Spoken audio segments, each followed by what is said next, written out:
This is the D6 generation with your hosts, Craig Gallant. No, cut that. Keep that. Someday it's going to be worth something. Russ Wakelin. You put me in an ATST with frickin' Wookiees attacking me and whatnot? Now you're talking. And the Staglianos in the third chair. Scoot up, doo-be-doo-be-doo. With contributions from Total Fangirl Vampires do not sparkle. and our loyal listeners.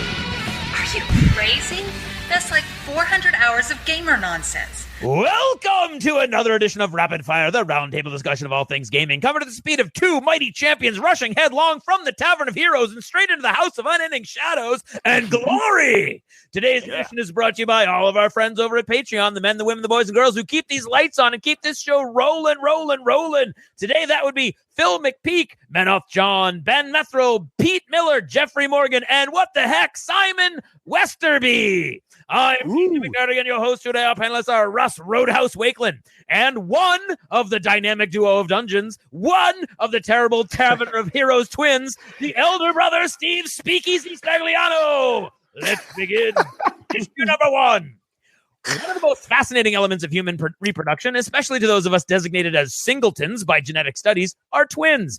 Twins are two offspring produced by the same pregnancy. Twins can be either monozygotic, identical, meaning that they develop from one zygote, which splits and forms two embryos, or dizygotic, fraternal, meaning that they develop from two different eggs. Question: what is the official term for two siblings who look identical, but are in fact not twins at all, resembling Russ? Psychotic. Same, Steve. Irish twins. The answer is doppelganger. Irish twins is offensive, Steve. Oh, yes. Offensive. That's pretty training. Italian root. That is wrong. Well, I have to be honest. I thought I was dead on. That is wrong. Doppelganger, however, does seem unnecessarily sinister to me. Issue number two. One of the most anticipated movies of 2018, Steven Spielberg's film Ready Player One, based on the book by Ernest Cline, is a love letter to pop culture, not only from the novel's 80s fixation, but into the 90s and later as well. Possibly the most fun to talk about geek movie in decades, Ready Player One pulls in references, images, and themes from childhoods spanning multiple decades and even centuries and, dare I say it, millennia. Question: in what year was the novel Ready Player One published? I rock Russ. I'm going to go with 2011. Sorrento Steve. I think it was earlier, 2008. That makes Steve wrong, and it makes Russ wrong on general principle. Seriously, What? if your answer did not reference the 80s in some creative way, you count as wrong, even if you said 2011. Wrong. I was right. Oh, but you were right. It's a business where people gather to drink alcoholic beverages and be served food, and in some cases where travelers take up lodging. An inn is a tavern which has a license to put up guests as lodgers. The word derives from the Latin taberna, whose original meaning was a shed, workshop, stall, or pub. Also, they happen to be where 97.4% of all fantasy adventures begin. Question: rating from 1 through 9, where 1 is a plain rice cake and 9 is cliff diving over a lava flow into a cage in shark-infested waters. How exciting an adventure might you end up on if you head down to your local tavern alone right now? Rickshaw Run Russ. I'm going to say 7.5. Spelunking Steve.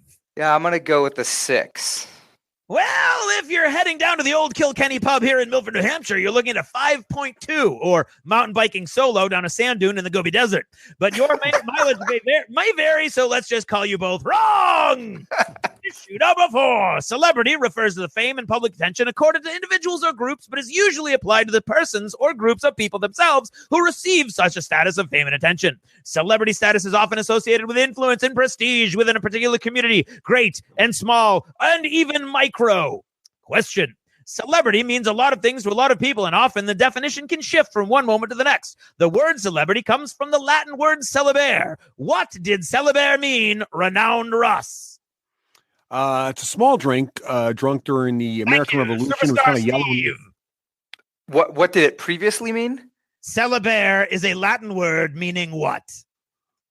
It sounds like head or dome or something like that to me. And that is incorrect, and you are both wrong. It means often visited or populous. And so now the celebrity of the Kardashians makes a little more sense. That's it for now. Thanks for listening, and good night.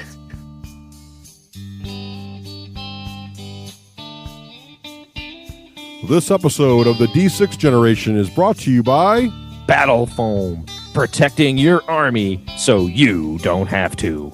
And the War Store, bringing the war to your door since 1999, and that is for a decade or more.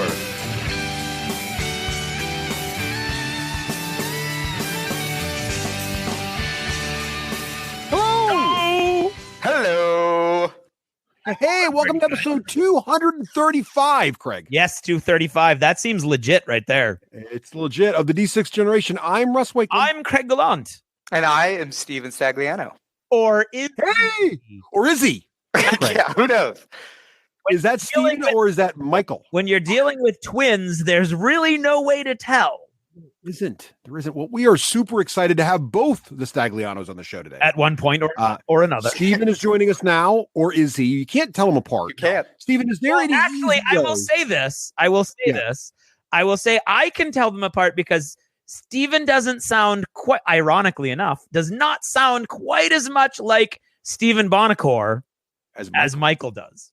Yep. That's That's a good fair point. distinction. Yeah. I think on Russ, audio. you're about to ask me, is there any distinct identifier? Yeah, is there like an And easy you may way have people just can done it. tell otherwise than your style of dress or whatever? Is there like an easy way people can tell you apart? I mean, over voice, no. I think we sound remarkably the same. Otherwise, there's a couple things. We were like, as kids, we were always dressed in the same outfits, but I was in red and he was in blue, and that kind of stuck. Like, we have nicknames for each other, red and blue, like that, a family thing. And then I also have a scar on my wrist that I got from when I was a baby, which they say that's how they told us apart in the hospital, because I had a scar. So Now, what do you think? Give us a percentage. What do you think the chances are that one of your parents actually nicked you on the wrist on purpose, just for that reason? Honestly, pretty high, especially because we were preemies, like we were really, really young. And I mean, if you look at pictures, we literally look like, it sounds so stupid to say identical twins, but because that's what we are, but incredibly, incredibly alike. So if it wasn't my parents, it certainly could have been the doctor. They were just like, you know what, I have no idea. I'm just going to nick this one. Doctor's like, I'm going to Flag him. look like an idiot on this one if I don't stack the deck. Well, Yeah. we are super excited to have Staglianos on the show today because not only do we get to talk to Michael later about his screenwriting and what kind of geeky things inspired that, but then we get to talk to Steve about this. Is it a game? Is it a podcast? Is it a gamecast? We don't even know. That's how awesome this is. Right. We're going to have to explore. I didn't find out. We're going to have to explore all that, but this is a really cool concept that I I can't wait say to we have a dive in. drink at a tavern and then run headlong into a house of really long shadows. I think that sounds fantastic and in no way foreshadowing or past shadowing or any kind of shadowing. Wow, there's a lot of shadows. Are you throwing shade? I might be.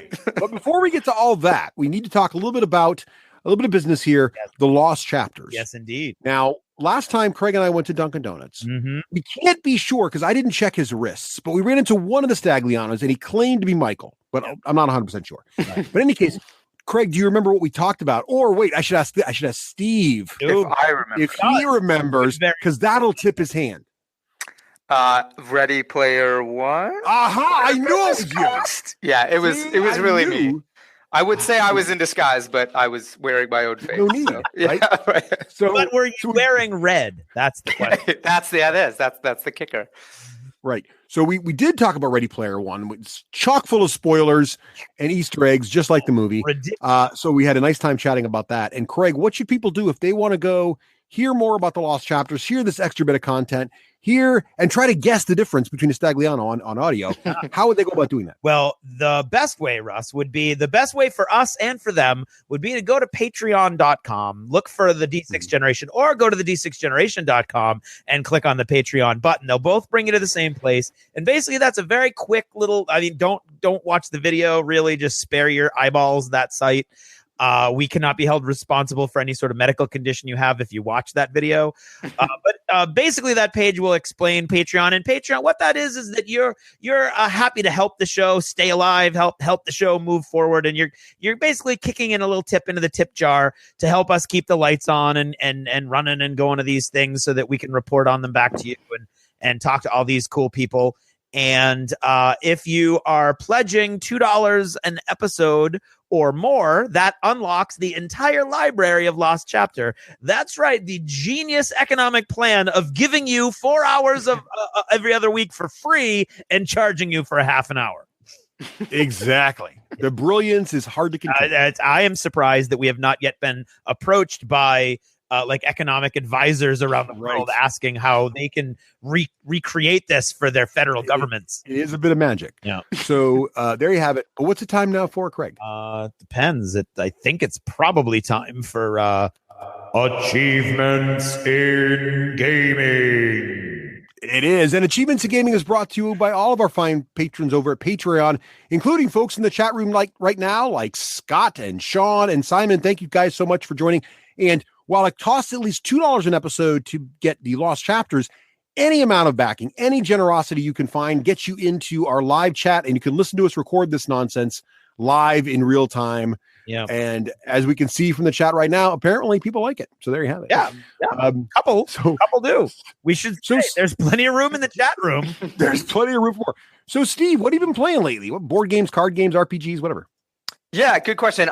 If it's okay, I'm going to start with PC games. That is allowed. Yeah, that might just be given my means of employment. But been playing a lot of League of Legends lately. Now, do you get paid to play League of Legends? Is this a thing for you? So I have played 2 games of League of Legends today while at work at Riot Games. So I technically that counts, but my job is actually in like event production for our international events. So technically no, but depending on how you on lunch and break and when nobody's around. Sounds like a really boring. Actually, no. You know what? It's funny. It was not during lunch and break. Like our event lead walked by and was like, "Hey, you want to play a game?" And then we got another guy that sat behind me, and so. Yeah. That's cool. That's really cool. How cool is that job? That's great. Awesome. I was going to say, that sounds awesome. Yep. And then also been playing this game, PlayerUnknown's Battlegrounds. It's called PUBG for short. And the big thing in that game is it's kind of like Hunger Games, if you will, where you drop in a plane with 100 people into an island. There's weapons all over the place. A poisonous cloud gets smaller and smaller and smaller, and you play to the last man standing. If you win, it's called you get a chicken dinner. And this week I've gotten one solo where it was just myself playing against everybody else, and then one squad game where you go in with 4 other players on a team. Now, is it like Monster Hunter where you get a really cool animation of your dinner being prepared? Well, you get the animation. It's called the loadout. Really, is like your gun just kind of goes off and raises into the air. So kind of yes. But they don't actually animate a chicken dinner being prepared by a small group. No, but I feel like emailing Bluehole Production, I think they're called now, now, and pitching that idea would go very far. Dear Capcom, you did a really good job on Monster Hunter. Please do it for PUBG. Okay. Yeah. And then this is a mobile app game. This is a bit of an obscure one. I hope some listeners can identify, but it's a game called The Room. It's like a 3D puzzle game. This was the 3rd or 4th installment in their game. But yeah, it's I think like kind of a haunted house with a bit of a mystery element that you go along this narrative and try to figure out what happens. And I beat it in 5 hours and 27 minutes. And I say that because my brother and I usually compete with who can beat the game the fastest. And that's a pretty good time, if I may say so myself. And then lastly, as far as board game goes, I've been playing Ticket to Ride quite a bit. We got really into that like 2 or 3 years ago. And then my wife really likes it. We just kind of saw it on the shelf. My 2-year-old son started saying the word train. And so whenever he sees that game, he's like, train. And I was like, we should play that. And took it down and played that with her. But a few games in the last week or so. So awesome. Yeah. That's great. Craig, what about yourself, sir? What have you been playing? Sadly, I have not been playing a lot because my primary opponent has been busy. Oh, that would be me, I think. That would be you, yes. Well, it doesn't help when everybody else is playing in their little off-site role-playing game sessions and blah, blah, blah, yada, yada, yada. Yeah, so whatever. last week, I made good use of my Tuesday instead of gaming, and we'll talk about that in other. And last night, like random out of the blue, which makes perfect sense for longtime listeners, I ended up hanging out with Rafe. Oh, there you go. We had a game night in reverse where he came over the house because he was having some kind of weird business thing locally, like literally within a mile of my house. And then and we kind of hung out in the pub for a little while. And then we went to La Coretta, which, of course, is where Russ and Rafe and I used to eat all the time. Mm-hmm. And then we were coming back and he got a flat tire. He hit something on the highway on the way back. And Rafe being Rafe, he called a mechanic to come in, switch out his flat tire. And while that was happening, we played Firefly. So I got a game in. Hey, Nice. Hey. And let's see, I did just receive our copy of Not So Fast from Kurt. Ooh. And Reese and I kind of it's a 3 or more player game. Awesome. That game's awesome. I mean, the components are beautiful in the final production version. It's great. I just tweeted out a couple pictures, and you can check that out there. But that's just a really fun, fast game. So that's me. What about you, Russ? Well, like Craig mentioned, I've been very busy at work, so traveling and stuff, not as much gaming as I like. However, this past weekend was PAX East. Mm-hmm. Steve, do you ever get to PAX Prime over there on the left coast? Yeah, I've been one time, and I just absolutely loved it. There's nothing like tapping into the community, you know. I'm sure it's where you're at right now. Coming. Oh yeah. So PAX is awesome. I love PAX East. This year was particularly nice. We only went. It's a 4-day convention. Starts on Thursday. Just due to my busy schedule, my family and I went down on Sunday. It was great. Ran into a couple of old friends. Always nice to see. But also was fun was I don't know about you, Steve, but when I go to PAX, I of course the big massive booths from Sony and Blizzard and Microsoft and all that are interesting. But you kind of know what you're going to see there, right? Yep. So I like to go to the outer edge and visit all the little independent booths.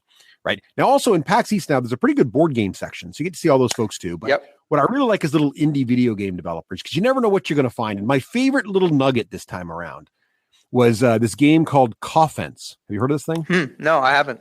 So, okay, imagine a side view fighting game. Okay, yep. Where most of the characters are hipsters wielding cups of coffee.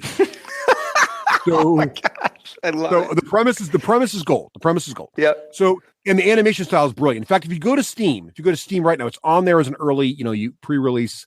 What do they call it? Early access game. If you go to Steam, you type in Coffence, Coffence, like caffeine, but Coffence. Yep. So you put in Coffence, you'll see the graphic style. We played it. It was just wonderful. So each player is holding in almost like, I kind of feel like some of them should be drinking tea, because they're very hipstery. They're standing there with their straight backs, and they look kind of like almost like English duelists, holding their cup of coffee or other warm beverage just so, with the pinky extended, just out in front of themselves. And then when you do battle, you actually are tapping your cups together. And there's different moves, there's blocks. But if you hit the other guy's cup just right, it will knock a portion of his coffee or tea, Simon, yes, I would imagine there could be tea in this, out of his cup, and it goes into the air. And now, whilst it is flying through the air, one of you, either the person who lost his bit of coffee or the person who can try to grab it back into your cup. And of course, the first person whose cup is emptied is the loser of the duel. And it goes up to 4 players. And it's just a wonderful, silly. Yeah, there is a pirate ship also. There's some pirates. I don't really understand why the pirates are drinking coffee, but let's be honest, everybody drinks coffee, so I guess that's fine. This whole time you've been talking, I went on Steam right away because I have it open on my work laptop, and I'm in love with this game. I absolutely love it. And it looks like there's a multiplayer. Is that right? Yeah, it's multiplayer single system, so it's like couch combat. So you can, I think there's online too, but you can play on the same screen, split screen. I believe it's also coming on the consoles as well, but it's on Steam right now as an early access. So, but this is why I love to go to PAX. You find game like I would never have found this game, and it would just be buried deep in the pile that is a bunch of games coming out, and this just looks like a really fun, silly game. And yes, God. Simon, the pirates should have drum in their coffee. I would be surprised if they don't. But there's even some characters that are holding like entire pots of coffee. So there's like travel mugs of coffee. I don't know if the different weapons give you an advantage. Like maybe the travel mug gets hit twice before it pops open. I don't know. I don't know how it works, but it just looks really cool. Definitely check it out. Coffence. Yeah, love it. The barista, the sophisticated scholar. Oh my God. Right. Yeah, the hipster thing going on is awesome. I love it. Yeah. They definitely nailed the theme. Mm-hmm. So it was wonderful. And the guys, and that's what's great too, is you're there at PAX, and the developers are right there, and it's like, 2 guys, a little small shop, a little indie studio. It's just fun to meet them and talk to them about it. And they get all excited about their game, and you're like, this is cool. It's just fun. Also prepping up for my 5e campaign. So longtime listeners will know that I've been running the Tyranny of Dragons, Rise of Tiamat, campaign with my kids for a while now, and my brother. But now my brother has started his own campaign, because we all kind of wanted to try some new characters from Zathra's Guide there, but we don't want but they're still loving my campaign. So now what we do is when we get together, we split the day in half. So half the day is my campaign and half the day is his campaign, which actually is pretty nice as a DM. Yeah, that's because really now nice. my material, right? I can do less prep, right? My material's a little less, and I can focus more on some details. And then I know the second half of the day, or the first, depending on the order, I can kind of relax and just be a player. But I'm always struggling, like when you want to make something different and unique. So I decided to go with a gnome, right? A gnome, but in Xanthros Guide, there's this new class called an arcane archer. So I'm creating a gnome fighter arcane archer, which is sort of like a proficiency for fighters. But what's fun is I decided to just go ahead and roll. I decided I wanted to be stuck with a terrible family name and see if I could make it cool. So in Xanthros Guide, they have a bunch of different names for different races. And I randomly rolled up the name Nimfoodle Boondiggle. Oh my gosh. Amazing. Nimfoodle Boondiggle. And I've been using it and it's been fantastic. And I decided my gnome, little gnome, he's a short little gnome, and he's a really good archer. That's all he's good at. And I decided he was like super noble, and he's like this way watcher hunter dude that he knows the ways of the elves. My brother did a really good job creating this whole cool world. So I'm like, he's kind of like he's not a paladin, but he kind of acts like a paladin, like he's really noble. And so immediately, like in the first scene of my brother's campaign, he's like, there's these people being oppressed, and he's expecting us to, kind of try to rescue the people and run. And I like stand up on this little post, and I'm like, none shall be enslaved before the eyes of Nimfoodle Boondiggle. And I got this cloak. So I have this little cloak, and there's these new magic items too in Xanthros Guide that are cantrip level magic items. So they're like level 0 magic items, and they do very little. So Nimfoodle Boondiggle, he has a cloak of billowing. And all a cloak of billowing does is it billows. That's all it does. So he stands in his thing, and then I just go flip, flip, flip, flip, because my cloak's billowing. But like, it was great because every time some brother's like, you realize, like, he's like, how bad it is. I said, I understand. Yeah, we're going to have to, I know what I'm doing. So then I'm like, okay, I shoot this guy. I'm going to aim for his wrist, and I'm going to deflect it, knock it off his wrist and free the slave. And he's like, okay, great. -4 hit. I said, I rolled natural 20. He's like, all right, it happens. The slave escapes, and they were like leaping across fences. And I'm like, I'm going to roll an acrobatics check to jump down the thing, tip my hat, throw off my cloak, tip my hat, yell my name, and flip my cloak. And I rolled a natural 20 again. Like, he's like, oh my God. So like Nimfoodle was just rocking the first day. Nimfoodle strikes again. Nim for short. I love that's honestly one of my favorite names I've ever come across. And I'm not just saying that. Like, that's fantastic. And it's totally random, and it's right in the book. I mean, I didn't, but I just wanted to be stuck with one of these. And I was reading all these names. I'm like, these are terrible names. Who would ever? I'm like, I'm just going to try it. I'm loving it now. I absolutely love it. The kids think it's hilarious. Yep. So I am the comic relief now of the new campaign. It's been great. Love it. So, Craig, how about modeling? What have you been? Actually, we should ask Steve first. Steve, you've been doing any painting or modeling? Is that your thing, or do you stay away from that stuff? So, really good question. I really wanted to get into it. I kind of always have. Right when I kind of had the time to do it, within that same week, my wife and I got pregnant with our first. This was about 4 years ago because I have a 4-year-old daughter. So, again, always had the interest, but I do.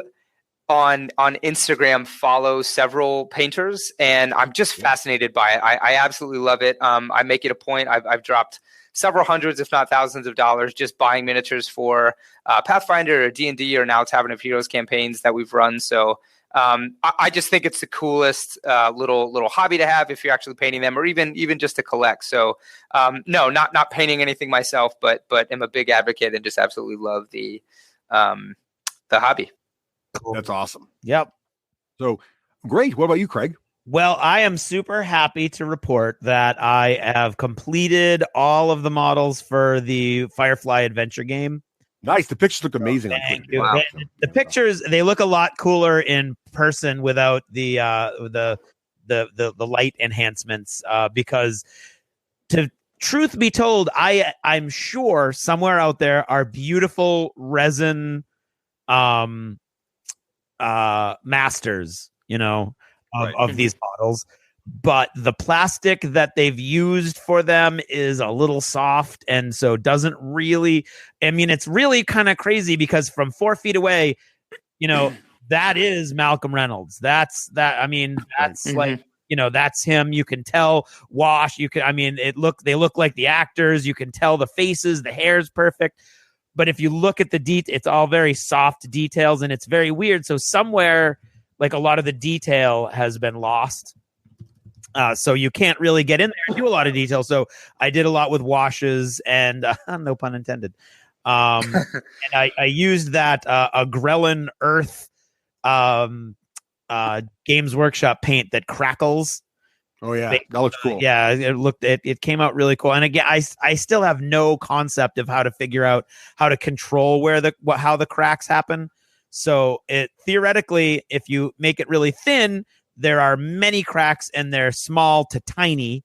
And if you make it really thick, then they're much larger cracks, farther apart. And the paint is a weird consistency, and it doesn't really cover the black. You want to paint the base black or dark brown so that between the cracks you've got a dark color. But it doesn't cover. It's a very light, sandy color, and it doesn't cover that dark color very well if it's too thin. So it was very it's a little frustrating, but I'm happy with the outcome. And I was able to use those Games and Gears, the new tufts they came up with and released at Adepticon that are self-adhesive. And I thought I was going to have to use additional glue, but they stuck right on there. And once they're on there, they are on there for good. Nice. So I'm really, really excited about the way they came out. Of course, the way the game works, there's 2 versions of every one of the crew of Serenity. And there's 5 bad guy cowboys and 5 bad guy thugs. And it was cool because I used screen caps from the actual TV show. Nice. For anybody who had costume. I had a blast. I watched the show. I watched 4 episodes of the show and finished all of the characters. Awesome. Man, that's amazing. That's awesome. It was fun. I had washes. I mean, he has like 8 different Hawaiian shirts, but I used the iconic one from the very beginning of the show. So I had that up on my phone and I was like, okay, so it's a bunch, and I had to zoom it all in. I was like, okay, so there's a pagoda and some trees and some flowers, and that's not all on there, but it's splashes of color and generally the right area and generally the right kind of pattern. The thing I'm the most proud of is Jane's wearing a sweatshirt with his cunning hat when he's casual, which I didn't realize, but isn't a costume. It's a costume right out of the show and you could get the logo relatively easily online. So I found the logo and I did just a rough kind of estimate of what that would look like in a tiny scale. But then when his heroic pose, he's in a t-shirt. And so of course I had to make that the Blue Sun t-shirt.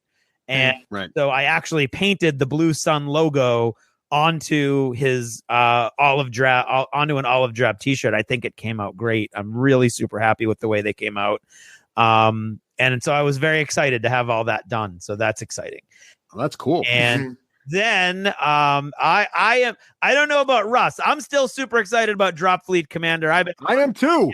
I have no pegs, Craig. Listen, I have the pegs for you. You're fine. You don't need the pegless. You don't need the pegs to put them together and paint them. That's the point. All right.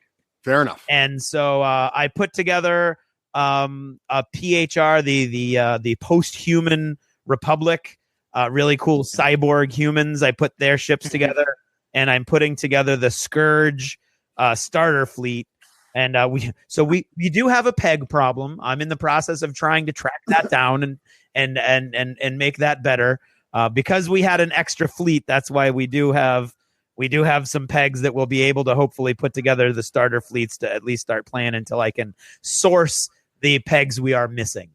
Right. But they're awesome. Russ, they're a hard plastic that's so responsive to modeling glue. Ooh. It's like which is good because especially with the Scourge, they're like ball joints because they're all alien grossness and tentacles at odd angles and stuff. So it's literally like a little drop on the ball joint. You put the piece in over the ball joint and it sticks. Nice. Not so much that you can't move it around and get it to the perfect angle, but it's not drooping and falling off. So it's really responsive to this to the tester's modeling glue. So I'm very excited about that. And what about you, Russ? Have you had any big giant projects lately? I have. So whilst at Adepticon, as I mentioned last episode, I did pick up the non-IP infringing multi-headed dragon from Reaper Bones, which is actually, of course, it's a Tiamat model. And it is a giant Tiamat model. I believe it's the first Tiamat model I've ever seen, perhaps ever made. That is actually the lawyer at the door, Russ. Wizards of the Coast lawyer. There's a Wizards at the Coast lawyer. Is there? Okay, I do not have Tiamat. I have a multi-headed dragon who is to scale though for 28 millimeters. So this guy or gal is massive. And so I have an airbrush, as I mentioned before in the show, and I love it for models like this. And I have one of those special booths that you can put your models in, and it's got a little fan and some filters in there, so you can do airbrushing in your house and not make a giant mess and breathe in bad fumes and stuff. So I have that. Now in that booth, I have already painted things like Colossals from War Machine and planes from 40K and battle engines. All of them fit easily with nothing to worry about. This model is easily the largest model I've ever painted. It does not fit inside the booth. No. And so I tried to fit it around the booth, couldn't do it. So I ended up having to get a bigger booth, which was my garage. So one time my garage opened the door, and I got her all primed. So she's getting better. She's all built. She's now primed. And my plan is to have her on the desk while I DM my campaign and slowly add colors to her, because the party's goal is to prevent Tiamat from being brought back to the prime material plane. So this is the whole thing. And meanwhile, yes, and I've put Simon in the chat room is asking, have I tweeted pictures of Tiamat? I have. They're also on the Facebook, so you can check either of those places. And It's huge. What I'm going to do is slowly add color. So the party is like, I'll be like, you didn't quite stop that particular thing. So more color for Tiamat. So I wanted to kind of feel like she's getting closer. And they got curious and started looking her up, and she's challenge level 30. So they've figured out that, and the adventure is supposed to, according to the back of the book, which they've also read, is supposed to end at level 15. So if you know anything about D&D, roughly challenge level is what the level of the party is supposed to be for about 4 people. So they've suddenly realized, doing the math, that there's really no way by the end of the book they're going to be challenge level to fight Tiamat. So they're kind of feeling like I'm either bluffing them and Tiamat's not going to come, or they better make darn sure they don't screw up and get Tiamat there. So I'm not going to spoil what actually happens, but I'm looking forward to that. So, but it's been great because they're really like, it's actually put a little more, like, is she really, is that right? Is that how big she is? So it's kind of made him a little more fearful of the end of the game, which is awesome. Also, whilst at PAX East, we also bought a bunch of models for our new party for my brother's campaign. So I got a little Nimfoodle Boondiggle model, and which is fantastic because Nimfoodle is a very certain look to him I wanted to get, and I found it. And one of the things is Nimfoodle is so obsessed with being a master archer, he carries no other blades on him. No daggers, no swords. He uses arrows for everything. So when I found this model, it's perfect. It's got the cloak, so it's cloak of billowing. I use a little green stuff to make it billow more. And then also his second dagger. So most archers have like a sword or something, but the way the sword is next to his cloak, it was kind of clunky. So I green stuff to look like a second quiver. So now it looks like he's got dual quivers and a bow. And I'm really happy about this. And someone mentioned in the chat room, I think it was, let's see, was it, it was Scott, I think, mentioned this. It may have been Simon, but mentioned that to go with the cloak of billowing, I should get boots of slowness to kind of add to the dramatic effect, which I think is brilliant. Yes, yeah, I think that'd be perfect. So anyway, so having lots of fun with that too. So, and I sat down with my girls, it was great. We all sat down and painted our new models. I got models for them as well. And it's so much fun to paint with your kids. I think I just really love the hobby to share with your family, and painting is so much fun too. So I definitely, if you have small children, start teaching them to paint now. And remove the intimidation. Get some models don't mind if they get wiped out. Get some bones miniatures cheap or whatever, and get them painting. You'll be surprised how much it's like coloring in a coloring book, but cooler.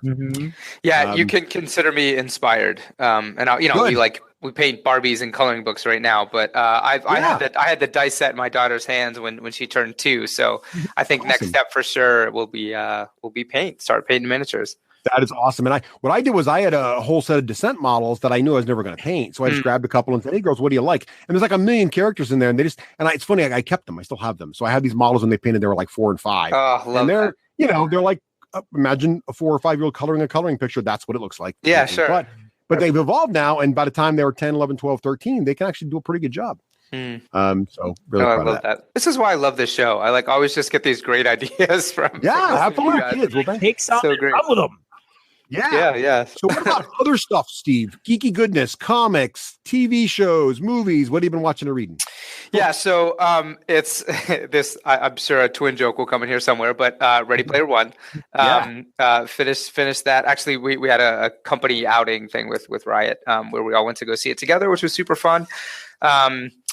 And also, I still find myself singing "The Greatest Showman" in my car and with my kids and stuff. So I don't know why I love that movie so much, but I do. Me too. Yeah, there's something wonderful about it. It's just very a feel-good musical with amazing. It is, stuff, yeah. man. It reminds me a lot of Moulin Rouge, and for some reason it feels weird for like three guys to talk about movies like this. But I think when you have families, it becomes a little more understandable. When it's Hugh Jackman on the screen, I think it's allowed. Yeah, right. And he is so hot. I don't like saying Okay, that's not where I was going with it. That might have, okay. Well, might have What taken mileage make- to a different place. But yeah, but love that. We have little, we call them dance parties with my family. We'll put on The Greatest Showman and dance around. So nice. love that. I also this one might be a little bit obscure because I don't know how big it is in the United States, but the show Dark. It's a German show. That sounds cool. Yeah, I'm gonna highly recommend it. It kind of has this Stranger Things feel to it, in that it's kids that kind of drive a lot of the narrative, but it has to do with like time dimensions and the idea that like every 33 years. Things repeat themselves, and so plays around with that space-time continuum a little bit, and like the black hole, and there's these devices to like go in this one specific location in this dark cave to travel in between the three dimensions. But really liked it. It was also recommended to me to you can listen to it in English, but to listen to it in German and then just have the English subtitles, because the actors just they were phenomenal. All nobody that I knew, which I also really like. When you don't know actors and they just completely deliver, cough cough Star Wars. So yeah, I absolutely love that and would highly recommend it. And as far as books, I hope you guys know the King Killer Chronicles. Oh, yeah. Absolutely. Yeah. Just finished Name of the Wind. Less than a month ago, and man, was I just absolutely loved that book. In a different way from Game of Thrones, which I'm a big GOT fan as well. Read all of those books. But King Kriller would I loved focusing on one character and rooting for them for him, through and through, for Kvothe or however you say it. Mm-hmm. Yeah, just absolutely loved that book. So. I think that's it. I mentioned I work at Riot, which I play games here all the time too. But then with the kids, that's been about it in terms of the other stuff. So yeah, that's a lot. That's respectable. Yeah, that's very respectable. Sorry, what about you, sir? Well, I'm not going to take your thunder because it was your find, but at your recommendation, I did start to listen to Promise of Blood, book 1 of the Powder Mage series by Brian McClellan. So you can talk more about that, and I'll just do an next to you. As far as TV goes, like I said, I went back to watch Firefly while I was painting, and loved that as much as the first time. And I'm doing this weird thing with The Walking Dead now. As I've said, I'm really not emotionally invested anymore. But I'm curious, right? So I'm watching it, and I'm fast forwarding it through all of the really emotional parts. Oh, he died. Oh, fast forward. Right to the blood. Oh, there's a death scene. I'm like, there's another one. So I'm far more interested in the peripheral characters. So the core small group of characters that have been following, like half of them are dead, and now I'm like, I don't really care anymore. It's so egregious, and it's just so ridiculous, and it's beyond even the comics. So I'm like, I read the comics and I was like, oh, that's brutal. Oh, anybody can die. This one's like you can, I feel like there's a room with writers in it and they go, okay, which character should we kill for the most impact without actually impacting our advertisers? Right. Okay. So the 3 characters we can't kill. Here's like the 8 that we can. Which one should we kill this season for the most impact? And I'm like, okay, I don't care anymore, but I'm very curious about these peripheral characters. So I'm watching it on Hulu, which means when I hit fast forward, and as long as I just it goes forward 10 seconds. So like bing, bing, bing, bing, bing. Okay, here we go, something new. So that was intriguing. And can I ask real quick, because I just this is fascinating to me because I'm in the exact same boat as you. And for some reason I find people that either love the show but fell off the wagon around 5, or have just completely stuck with it and are diehard. Nobody that has kind of quasi stuck with it like you have. I'm curious, like if you could identify either the season or maybe even the episode of when you kind of fell off emotionally. I can't give you the episode, but I can tell you it was like 2 seasons ago. I know I went like it was in the hospital. I don't even remember the names of the characters anymore, but like you lost like 3 characters in one episode and then 2 more the next episode. And I was just like, okay, now it's feeling like you're just kind of like trying to figure out what's going to like make me have a reaction as opposed to where like it makes a good story. And so, yeah, that was it. And like, I skipped all of one season. I think it might've been last season. I just kind of was like, I've totally checked out. And then for whatever reason, this year, like I like the actor who plays Negan. And, me too. Like, yeah, so I kind of went back to see like what's going on there. But then I hate bad guys who are bad guys for the sake of being bad guys. No offense. Yeah, absolutely no character development or established motive, right? Ross, I don't mean any offense by that, but a bad guy who has reason, like he can't think of himself as, and Negan doesn't, but at the same time, he's being a jerk. I think. I mean, that's a whole art, you could have a whole conversation that would be awesome about Negan's character, but that's mainly kind of been the drive and then all the peripheral survivors that I'm intrigued with. And it's like, that's where all the character development is. It's on the fringe because that core of people are they're either, well, we can't get rid of them because then the fans will riot, but we can get rid of them and everybody's going to pretend they're rioting, but then they'll be okay and they'll move on. And it's all so calculated. So that's, so I don't know exactly where, but it was right around that like 2 or 3 seasons ago. Yep, that's my point too. That's almost to the exact that exact same situation in the hospital where I was like, man, I'm just starting to like not care about that's weak. Death anymore, and like that was the big thing of the first 5 seasons, right? Was like who's gonna make it? Yeah, and if you had not asked me to pinpoint an episode, I probably wouldn't have been able to, and I didn't think I could, and then I just did. So that there you go. Hey, it was in my head. Far better and far more invested, personally, is the new season of Timeless. It is. Oh, it's so good. That is just. I'm angry every time I get to the end of an episode because I know I hate having to wait a week. I know. I like waiting. I like waiting and then watching the whole thing, and I love where the main characters are happening. And, these 2 are hooking up and then these 2 are hooking up and you're like, well, that can't, but oh my God. And then like you get this slap in the face and oh my God, I love it. I love every character. I don't feel like there's a false note. I love that the bad guy from season 1 is now a pseudo spoilers. Sort of, okay, spoilers. He's nothing. Look, the chat room's even saying spoilers. You're spoiling the whole season. Yeah, I literally pulled my headphones back because no joke. We just finished Dark, my wife and I think Timeless is next. Yeah, Timeless is awesome, and it is very spoilable. So don't spoil it. Leave it at that then. But it is awesome. Fair enough. Yeah, love it. All right. Okay, is that it? That's me. What about you? All right. Oh, wait, no, the movies. Last Tuesday, instead of playing games, I watched Ready Player One and Pacific Rim Uprising, and they were both fun. Pacific Rim Uprising was really fun and giant. Let me ask you this: was it as good as the first one? Because I got all disenfranchised because everybody was saying it was not good. I don't think it was bad. I think it's not. It actually sort of revels in what the first one was, where the first. Does it revel in the music, or do they change the music? Because I like the first one's music. I don't remember the music, so I don't remember the music from either of them. Neither of them really impacted me.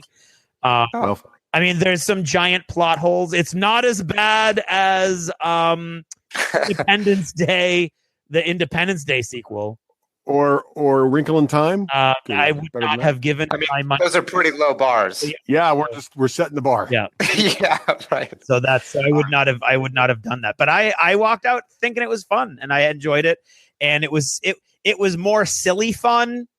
Yeah, I like that. It was less like taking itself seriously. The first one kind of walked that line, and it did a pretty good job of walking the line. I liked it, but this one is a little bit more like it's got like reveling a little bit more in the silliness. Yeah, I like that. Fine with any movie where a giant robot is getting smacked by a container ship is a win. So that's the first one. Yeah, right there. Yeah, and if the scale shift didn't bother you.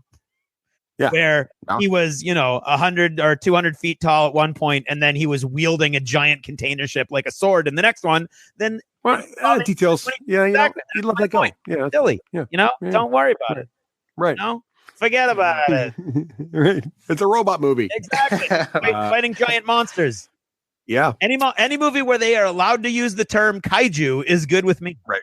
Right. Yeah. Exactly. Yeah. And I watched Ready Player One again this weekend with our Why would you not? with our friend Pete, because Pete's the only person I know who can do this. I said, "Hey, I'm gonna go see Ready Player One on Saturday. Anybody want to go?" And Pete was like, "Oh, I just got that book on my Kindle. I haven't started reading it yet." And I was like, "Oh, never mind. You need to read the book before you see the movie." And he went, "Oh." And then Pete's the only one who could do this. He called me the next day and went, "Oh, by the way, I finished the movie. I finished the book. The book. He read the entire book in one day." And I was like, "Oh, okay." Wow. Wow. Yeah. So that was awesome. Well, there you go. Well, that's good. So, speaking of you, Russ.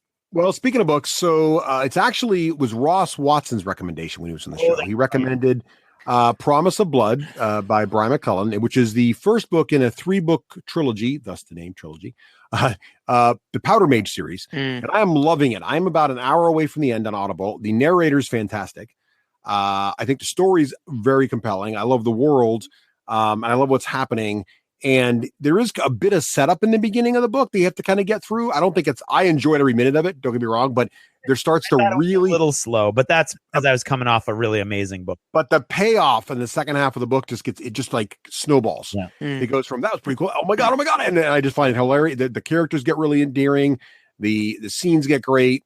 Your investment in what's happening gets great, and it's really interesting. And I love the cook. That's all I'm going to say.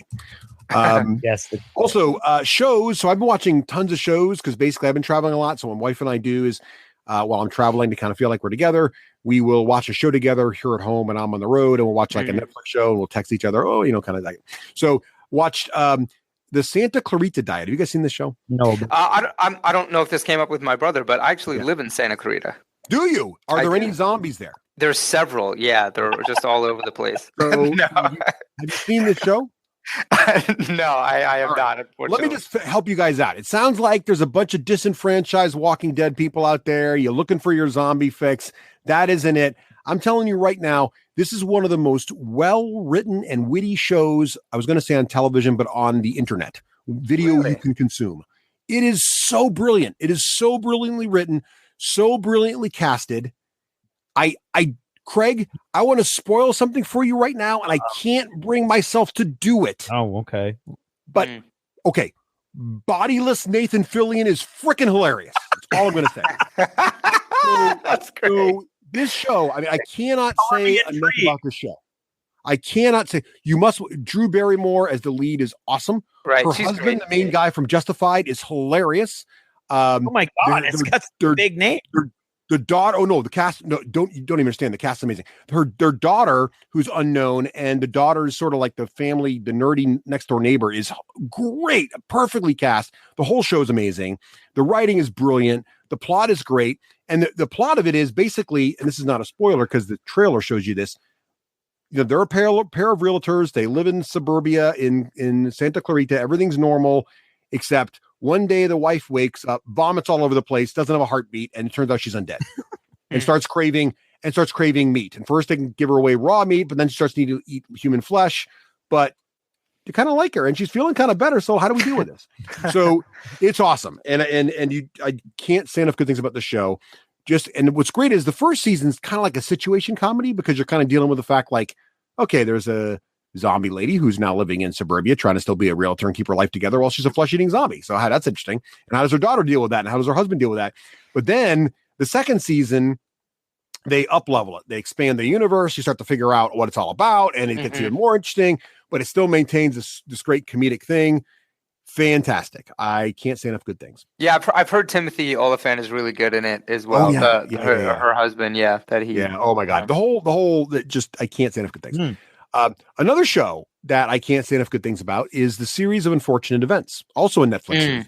Both of these are pure Netflix series. So Series of Unfortunate Events created based on the book of the same name, a series of books of the same name. Have you guys seen this one yet? No. I saw the movie. Okay. The movie's terrible. The movie's crap. Throw the movie out. With Jim Carrey. Throw the movie out. God. All I can say about this movie is that Dr. Horrible makes an amazing freaking bad guy. Okay? Because if you know anything about the books, you know that the main bad guy keeps reappearing in terrible disguises throughout the books. And Neil Patrick Harris is so good in this role. He is so wonderful. And what is amazing about this, if you think about how these books are presented, so they're definitely children's books, right? And the show is definitely a family-friendly show. But when you read these books, you'll remember that the Unfortunate Events books, so much of those books is how they're made, like physically how they're made. Like the covers are special, the pages are cut in a unique way, the text is a certain way, the reading of that book evokes feelings, right? And it's really written in that way. The show does it from the theme all the way down to the color choices, to the lenses, to the filters. Everything is brilliant all the way down. Again, exceptional casting from the kids all the way through. The guy, I can never remember this actor's name, but he played the Tick in the original series. He also was Elaine's boyfriend in Seinfeld for many years. And he's like, I'm a voiceover announcer in like every show known to man. This guy is great. He's the main announcer. He's awesome. So, and the fourth wall, yeah, thank you. They break the fourth wall all the time in Unfortunate Events. Patrick Warburton, thank you very much, Bob. So this is great having a chat room. They're filling me in here. I'm making all my mistakes. So I love it. As the original Tick. Yes. So now, but see, this is now for my third Netflix series that is amazing. So Santa Clarita, awesome. And the best part, Craig, is these things dump. Why do they call it a web television series if it's on Netflix? Netflix, because it's on the internet. It's not available on television. Right. Okay. All right. Then you have Jessica Jones season 2. Have you guys seen Jessica Jones season 2 yet? Yes, loved it. I have not. Because if you could, because season 1 for Jessica Jones was so good, I didn't know how they could top it, and they totally topped it. It was amazing. I loved it. I've heard a lot of people with complaints, and it made sense to me with the complaints they had, but it didn't bother me. Like I loved the way that they dealt with it, and the bad guy situation and everything. I loved everything about it. Great season. I couldn't wait I was very sad when it was done. Then obviously we all talked about The Greatest Showman, saw that. My kids watched it twice. We own it. I think they just watched it a third time today. Ready Player One, we already talked about that. There's a whole lost chapter about it. My kids and I are still enjoying Full Metal Alchemist. So thank you, Ambi, for recommending that show. It's a great anime series. The entire I don't want to say first season, the entire run of the original Full Metal Alchemist is available on Netflix. So I'm living on Netflix lately, apparently. But have you guys seen this show? Okay, so now for the reality TV show that every nerd should watch. Have you guys seen Forged in Fire? Seen a few episodes. My dad's a fan. I just heard about this. Yeah. So Craig, have you watched it? Yes. Yeah. So your dad's a fan? Yeah. Okay. So this show, for those who have not heard of this show, so Forged in Fire, History Channel. What they do is they find what they call bladesmiths, blacksmiths, essentially, right? So real honest to God people who actually work with hot metal and make things out of it, right?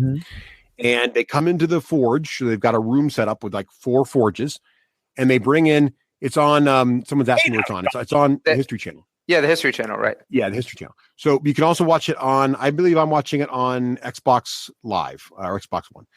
So you can, because I don't have cable anymore, so I just buy all my shows. So Forge and Fire, 4 guys come in and they give them some rules. So it'll be like, you have to work with this metal, and it's always a crappy situation in the first round. Like you got to pull metal off this car, or it's a bunch of old lawnmowers or whatever. And they rip it apart and to forge something, and they have rules about these blades. And so the first half of the show is their knife. Yeah, a knife or whatever. Yeah, machete. It's something short. The first part, because you only have like 3 hours, so they make it's like Chopped meets Junkyard Wars, right? Exactly, only with, like with cool weapons. So sign me up. Yeah, so round 1, there's no handle. They make the blade, they make the tang, which is the little part that goes into the handle. They get judged on that. One person's eliminated. Then in round 2, they have to add a handle, and then in round 2, they test the weapon somehow. So they test its sharpness. They try to chop ice or coconuts or whatever with it. But then the coolest part is then it's down to 2 people, and the last 2 people are sent back to their home forges, and they have to forge a real hardcore weapon. And my favorite, and they've done it twice now, was making these guys forge a Scottish claymore. Because that's cool. The first time they did it with the season 1 guys, both the Scottish claymores failed. Which was really cool, because you get to see how hard it was to really make these ancient weapons that were really tough. Like it was really hard. But then they had a championship edition where in the first episode, I think it's the 3rd season, where they brought back former winners. It was all winners, and they all competed to the end. And in the end, they had to make the Claymore again. And even in the second time, these guys' Claymores didn't fall apart, but one guy's Claymore couldn't cut a pig in half. Like the blade actually bent. So it just goes to show how hard it is to make a really, like, I thought it was really fascinating as someone who, plays D&D and thinks of all these weapons and imagines them, to really see people try to forge some of these, especially the large ones. But they had to build it was an Indian axe. I can't remember the name of it, but basically it's all metal. So it's the size of a halberd, but the haft is metal, like every part of it's metal all the way down. And it's all ornate. You had to carve it all out. It looked amazing. But anyway, if you are a fan of medieval weaponry or the art of blacksmithing you find interesting, I definitely recommend Forged in Fire. It's cool. Whew. So that's my achievements. Is that all the achievements, guys? That is achievements. Yeah. You're achieved out. Yeah.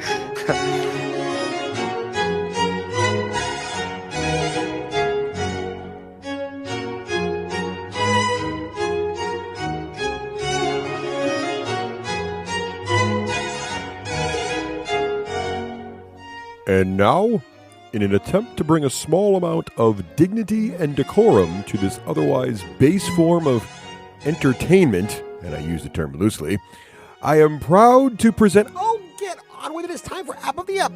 Seriously, Wakeland, I used to have my own segment, and now I'm relegating to announcing this pap. Hey, you're lucky we still use you.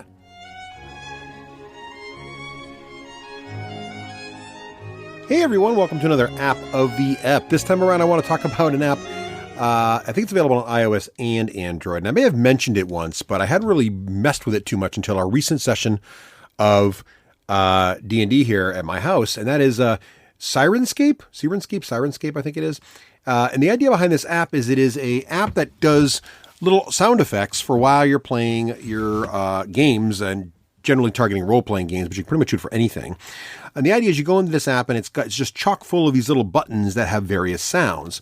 But the cool part is there's entire libraries dedicated to specific things. So there's a set of sounds for a bugbear battle. There's a set of sounds for abandoned in a lunatic asylum. There's a set of sounds for, the Belmonk Temple, cleric spells, clockwork entities. I mean, you name it. There's sounds for everything here. And what's kind of cool is the app itself is free with one set of sounds, but then each set of sounds is a small fee. So what ended up happening was, initially I thought, hey, as the DM, I will have this and use it. But the problem is, as the DM, you're constantly on stage in battle when you think about it, right? So as the game master, you're always interacting with the players all the time.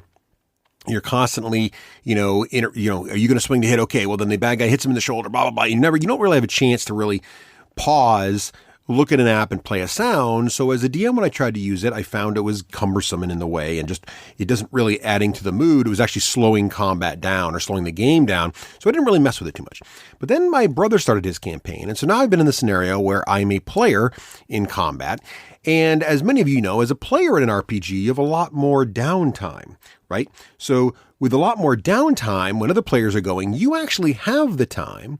If you were to have an app like SyrinScape, you could go in and start playing sound effects whilst the other players do things and add some ambiance to the battle without the DM having to be worrying about it. So for example, my brother said we had a battle scene coming up and we were approaching a dock with ships, and he's describing, the seagulls and everything. So sure enough, I searched SyrinScape for sounds, and there was a battle at the port soundscape.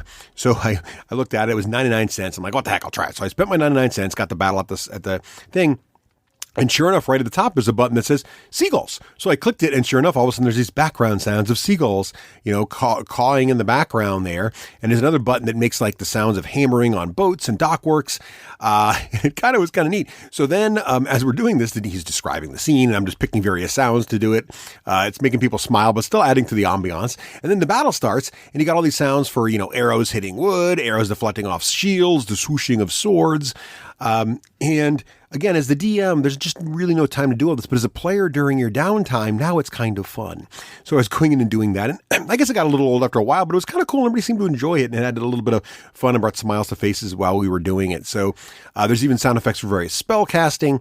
So it's not cheap when you think about it, because when you want to get each of these soundscapes, it's a couple bucks. So It could add up quick, although I think there's a package you can get with a lot of them.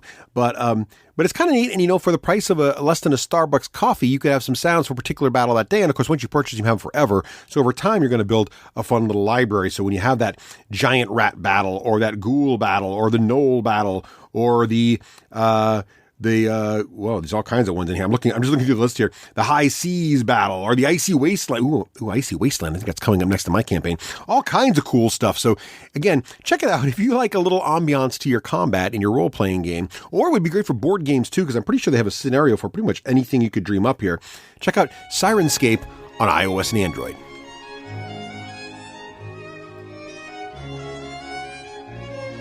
Thank you for listening to another scintillating edition of App of the App, a segment in which, Hey, less of that. More just getting on with the show. seriously, Wakeland, you are like school in summer. No class.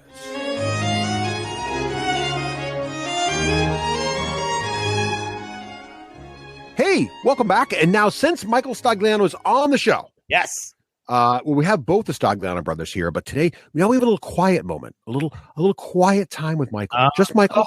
These are rare, guys. that. These are rare. I've been a twin my whole life. See, you got to get out of his shadow, Michael. You got to let yourself grow. Which one of you is older, out of curiosity?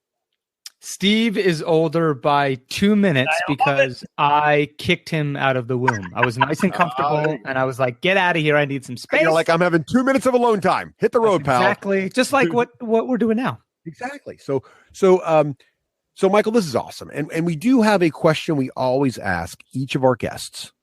And since this will work out pretty well, since you grew up with your brother here, you'll kind of be able to cover this with both of you, I think, a little bit. But You know what, Michael? This is your moment. right. Your moment. Forget about him. Forget about that guy. Forget. Right. Never mind. I'm telling you, even if I don't want to, I'm constantly going to be saying we instead of I. I mean, we did everything together. So we have to ask you this question. It's a question we always ask of first-time third chair members, and that is, are you now, or have you ever been a gamer? I mean, a resounding yes. I am currently a gamer and have always been a gamer. I mean, I guess as long as I can remember back. Yeah. I think the first inkling of board games literally was my mom and my brother and I would play Candyland. I mean, yes. I distinctly remember playing that over and over and over again, but the actual, proactive sitting down and playing games because I love them was NES, was the first time that I really drank the Kool-Aid. The Legend of Zelda was the first game that we sat down. The golden cartridge. That's it. Yep. And we had it. And then, then there's Contra, a game called Legacy of the Wizard. I don't know if you guys remember that. That was our first true RPG. There's a family of 5. There's a brother and a mother, a sister, and a father, and then their little pet, this guy named Poe. And it was the first time that I played a game that, so the basic concept, there's this little house at the top of this world, and you go kind of outside of the house and into this basically big, giant cavern with all these different rooms and monsters and blah, blah, blah. And each of the 5 members of the family have a specific skill set that you need to use to complete puzzles in the world. And so it was just the first time that I ever had this concept of just an RPG, using different characters to complete different tasks.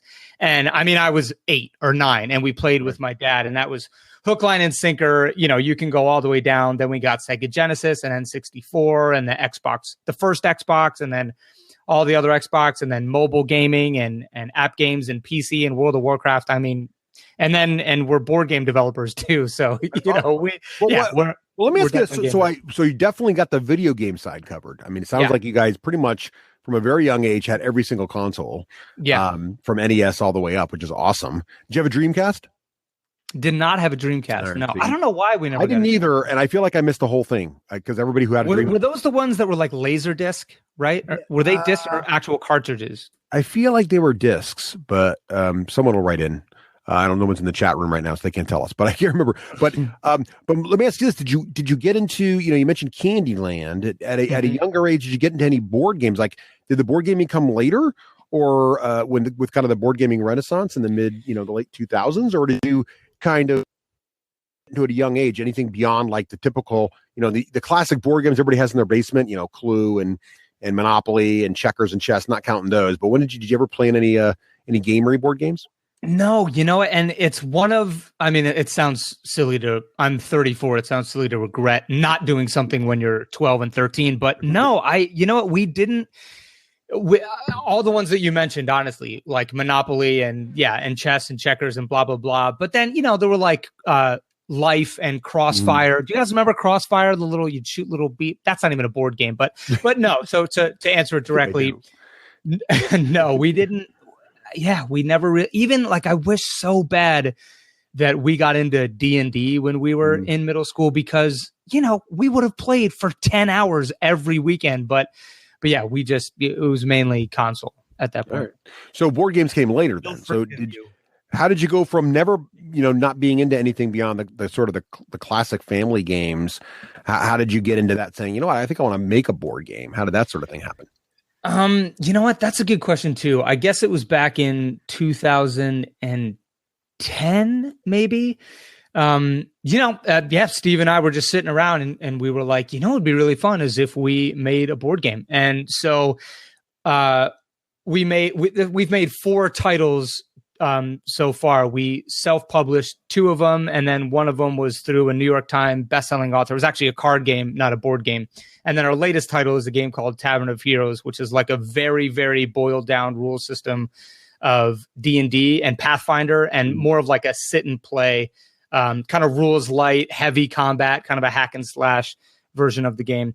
Anyway, but also around that time, I don't know if I think you guys have said on air on the episodes I've listened to that you guys go to quite a few cons. Yes. And Steve and I started going to cons back in like 2011, 2012. And, and that is the greatest way in the world to learn about and play, board games that you've never even heard of. So, right. And meeting developers. And that was like when we got into Catan and Dominion and Small World and, all of and Ticket to Ride. I mean, basically every title you can probably think of. We gamed so hard. You didn't get into board gaming into your adult life. That's really cool.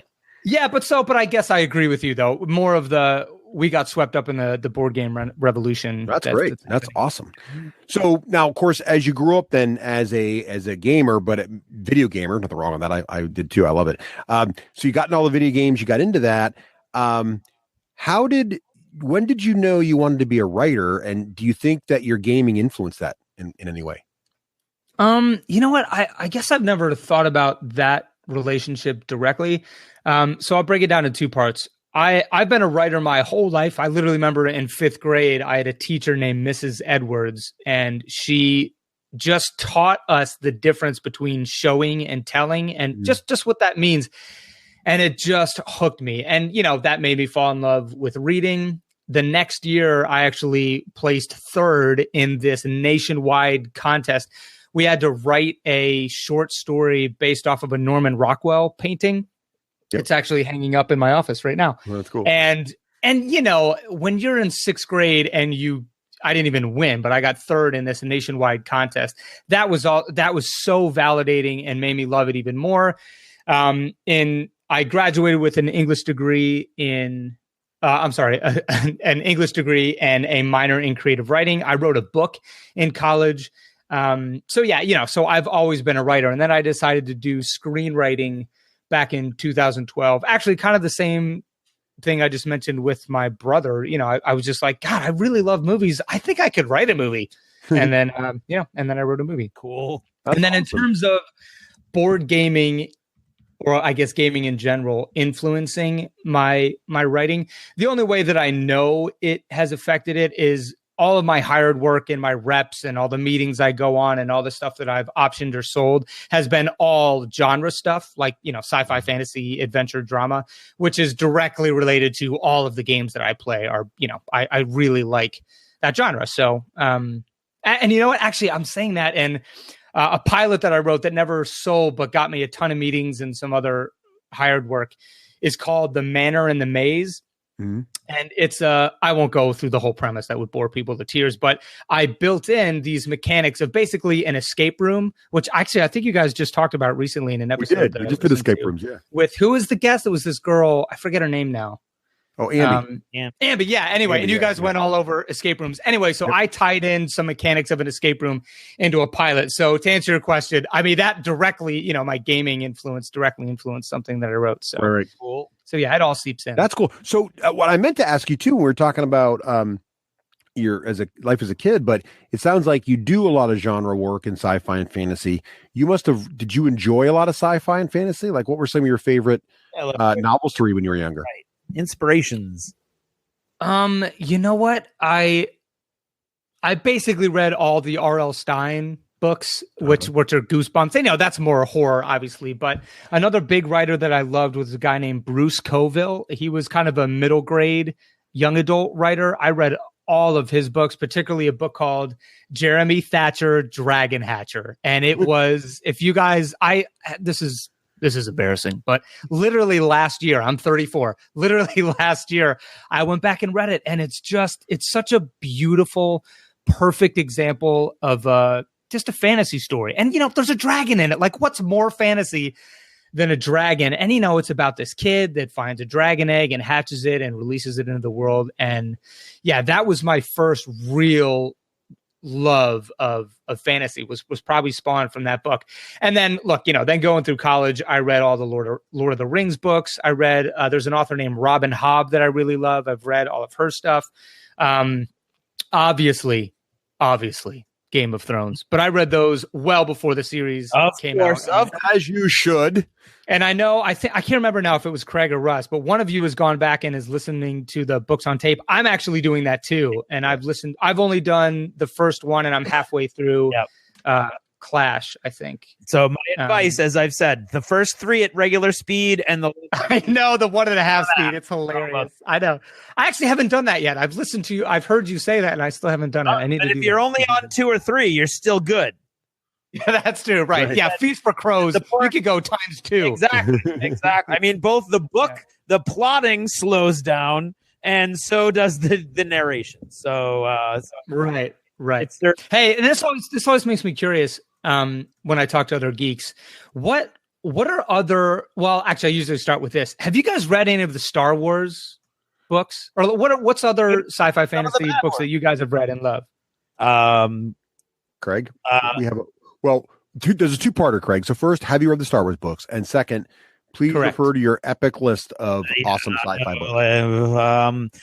Yes, I've read some of the Star Wars books, some of the good ones, and then some of the bad ones.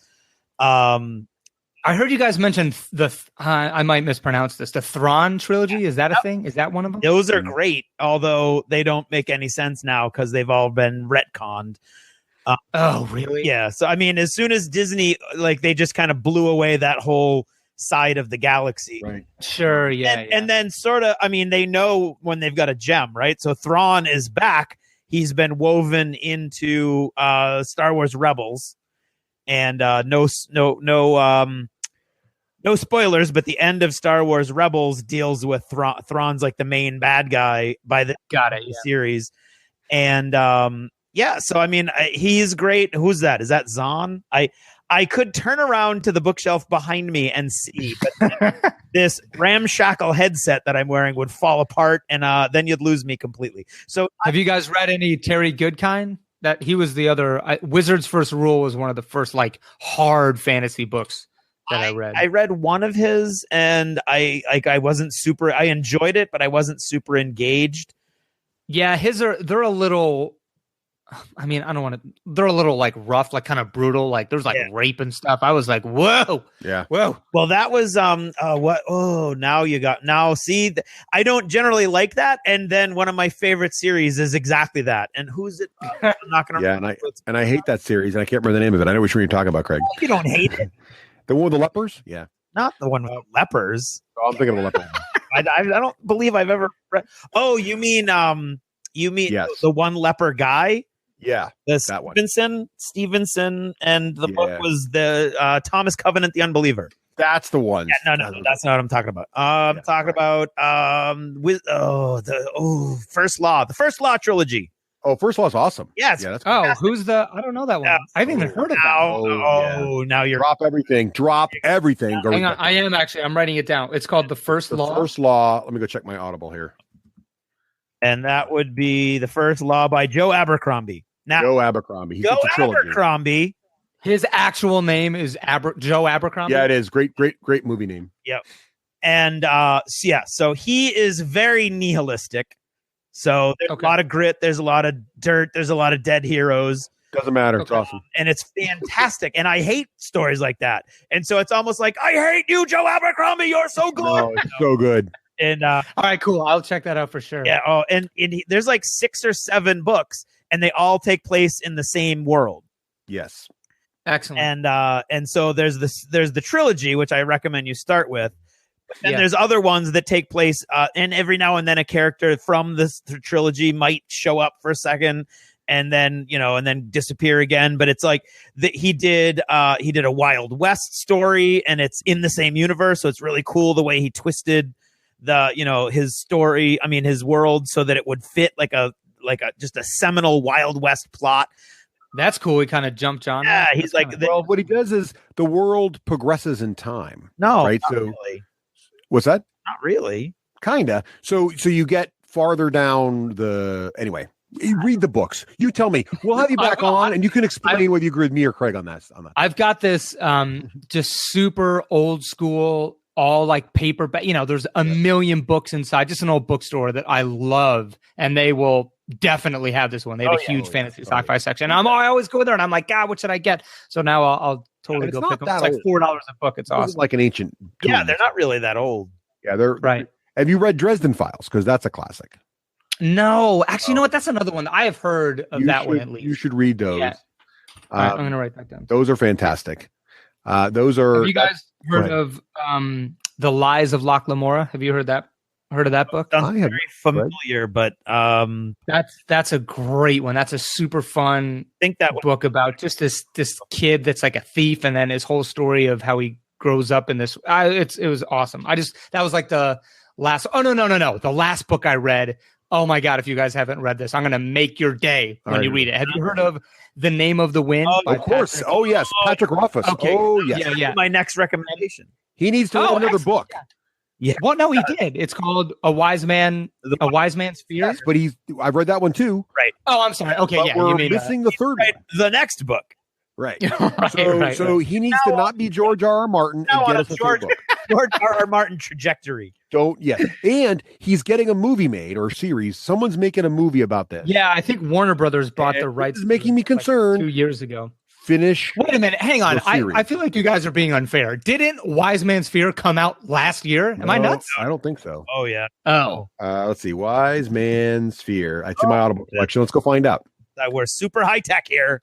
2011. Oh my God. Oh, so yeah, I'm embarrassed. We are behind. Yeah. That's right. Needs to get it done. And I actually don't know this, and you don't have to spoil this, I guess. But does I haven't finished Wise Man's Fear. Does that end on like a cliffhanger? Is there supposed to be a third? There's supposed to be a third book. Well, oh wow. Okay, so that's why you're saying the George R. R. Martin. The book ending of the story of each novel is set up like it's that one night. It's all one night. It's right. Horrible is going to happen at the end of that one night. The Kingkiller Chronicles are not finished. Now there is a book 2.5 that I've not read that I just noticed that came out in 2014. Yeah, not great. It's only like 3 hours. Maybe I don't know if that's like it's like a short story. It's actually not really a character study. It's not even a story. Yeah. The character study of one of the minor characters. So it was funny. I just read an article by one of my other favorite authors who was kind of saying, look, don't pick on an author for not being caught up because, you buy their books, you like them, you keep going. But he's kind of like, but as a professional courtesy, us authors should not leave people hanging for years and years and years. So, he's like, one book a year, one book every other year. But if you're waiting 4 or 5 years, it might be getting long. So yeah, how about waiting 4 or 5 years and then announcing that you're going to be doing 2 more books, but neither of them is going to be the next book in your series. Yeah, that's Martin, right? Martin. Yeah. Well, and that's rough. Rothfuss is touring the country with Penny Arcade doing Acquisitions Inc., which is, fine, but I would like another book. Just saying. Not that, he can do whatever he wants. It's his life, but I would just like another book. That'd be great. Yeah, for sure. Me too. So I would like it to be more like the first and less like the second, personally. Yeah, you know what? I was hesitating to say that, but I could not agree more. I probably read, and they're both. I don't remember the page count now, but they're big books. Yeah. And I read the Name of the Wind in like a week, man. I mean, I burned through that one, and like I said, I haven't even finished A Wise Man's Fear. You know what surprised me? And we don't have to go all the way down the rabbit hole here, but they kind of it felt like they were kind of hitting a lot of the same story beats, or he's still in school, and it's I don't know, like what's it called? The Charmeleon, whatever the bad guys are. They're kind of still vaguely out there. I was like, let's I don't know, let's pick it up. Let's graduate, man. Let's start. Right. Start, I used to tease Craig. The first book was kind of like Harry Potter, but it was different. But I liked the second book. I liked better because really? Well, because it wasn't Hogwarts, so I kind of wanted it to be not that. Sure. My big problem with the second book is that most of the most exciting stuff happens off stage. Yeah. And then he says, I'm not going to bore you by how I defeated the pirates and arrived richer than left. This whole sub book. That's a shame because you spent a lot of time talking about how you learned how to sword fight. Right. Yeah. So another good one for you. If Dresden's not your cup of tea, I also like the Iron Druid Chronicles, which are Did you say Iron Druid? Iron Druid, yeah, like the spellcaster. So Harry Dresden is by Jim Butcher, and Harry Dresden's a little older. I mean, an older set of books, but they've been around a long time. But he's got like book 13 or 15 or whatever he's on now. And each of those books is kind of self-contained, but there's an overall arching story. And that follows the adventures of a wizard in modern day Chicago, who just deals with the fact that, well, most mortals don't realize this. All the supernatural stuff's happening around them, right? And he helps people out. Meanwhile, this other series of books by Kevin Harn, who is this is the Iron Druid Chronicles, is sort of a similar concept in that it's modern day times, and there's a druid who is living in Arizona, actually of all places, and doing druidic things and trying to keep the world happy. But other than the fact that it's a spellcaster in modern times, it's a very different story, and I really like that one too. So. That's cool. I actually I feel like that's starting to pop up more and more. These taking an old kind of, trope or class or spellcaster and bringing it into the modern world is really cool. Well, my favorite thing about the Iron Druid Chronicles is that all the different gods, the different pantheons in this world are real, but they exist. But the level to their exist and their power that they exist on is based on the number of people who still believe in them. So. But every single version of a god exists. So there's Thor as the Norse see him, and then there's Thor as comic book fans see him, right? So there's these different versions. It's really kind of neat. And then they talk about, and they get through this in kind of really interesting ways. But it's really an interesting, it's just an interesting idea, and the concept is really fun to watch it all execute through the universe. So that's another great series as well. Yeah, that's really cool. Have you got that? Reminded me of. Have either of you read Jonathan Strange and Mr. Norrell? That actually became a Netflix series. I saw the series. It was cool. Yeah, you know what? The series, I would use the word cool because, look, if you do 1800s old school magic, that's not Harry Potter, but still magic, that's cool. Yeah, right. But that series sucked. I mean, that book I just felt like it just did not hold my attention at all. And I loved the book, but to me, the series, it almost got too hokey, and I was kind of like, man, who am I? I just didn't care about anyone. I was like, I don't care if they live or die. Yeah, it just did not. An interesting sidelight of my relationship to that show is that the main character there, which I can't remember which one of the named gentlemen in the title it was, but he's actually a main character in the TV show on Showtime, I think. What is it? Ray Donovan. Oh, and really? Yeah, Who is he? He plays the brother. He plays the brother with. Oh my gosh, you're right. So wait, how did I not make that connection? Oh my gosh. Think about it. He plays this old boxer from Boston, this old Irish boxer from Boston, and then he's this grand wizard in England in the 8. I see. So for you, you were screwed from first street. You were like, "There's no." I was like, "Oh, I'm gonna believe this guy." No, I loved it because I thought he did a great job. Okay, yeah. I always enjoy watching an actor do that, Well, who? Actually, you know what? That can literally be one of my favorite things about movies. You know who's a really good example of that? Actually, I think is the quintessential example of that. I assume you guys have seen Ex Machina because you wave your flag in nerddom. Yes. You've seen that? Yes, I have. And then obviously he played. Oh my God, I'm blanking on his name now. The guy who plays Poe in Star Wars. Isaacs? What is his first name? I know who you're talking about. Yeah, I forget his name. Anyway, I had never seen him in anything before Ex Machina, and I was like, man, that guy. I meant the actor. I was like, that actor's like a really tough dude. Yeah. Like he just seems like such a badass. And obviously he plays Poe in Star Wars, and he's like the exact opposite. I just love when that happens, when you feel like you've seen an actor in one thing, and then they flip, and they're just someone totally different in a new role in a different movie. It's awesome. Yep. That is awesome. So, well, let me ask you this then. So back to your writing. Yeah, sure. That was a great I know. Sorry. Went off the. No, it's awesome. I love it. So are there any books that you would love to like, have you done, I know you've done a lot of your own work have you had to convert anybody else's works? So here's the big answer. Kind of the script that got me on the map out here, which is a very loose term. I am by no means like a big successful screenwriter. If anything, I'm very early on in my career. But what got me my agents and got me in a lot of big rooms with big producers and got me hired work off of that is I wrote a script called Neverland, which is a kind of grown-up adaptation. Look, it's Hook, only like the next chapter of Hook. Actually, but there was a movie that just came out called Neverland, but that's not that one. It was called Pan. Oh, Pan. Right. And actually, so I feel like there's a story here, Craig. I'm getting some popcorn. There is. So my script was, look, my Neverland was it's a pilot. So it was, the first episode of a TV series.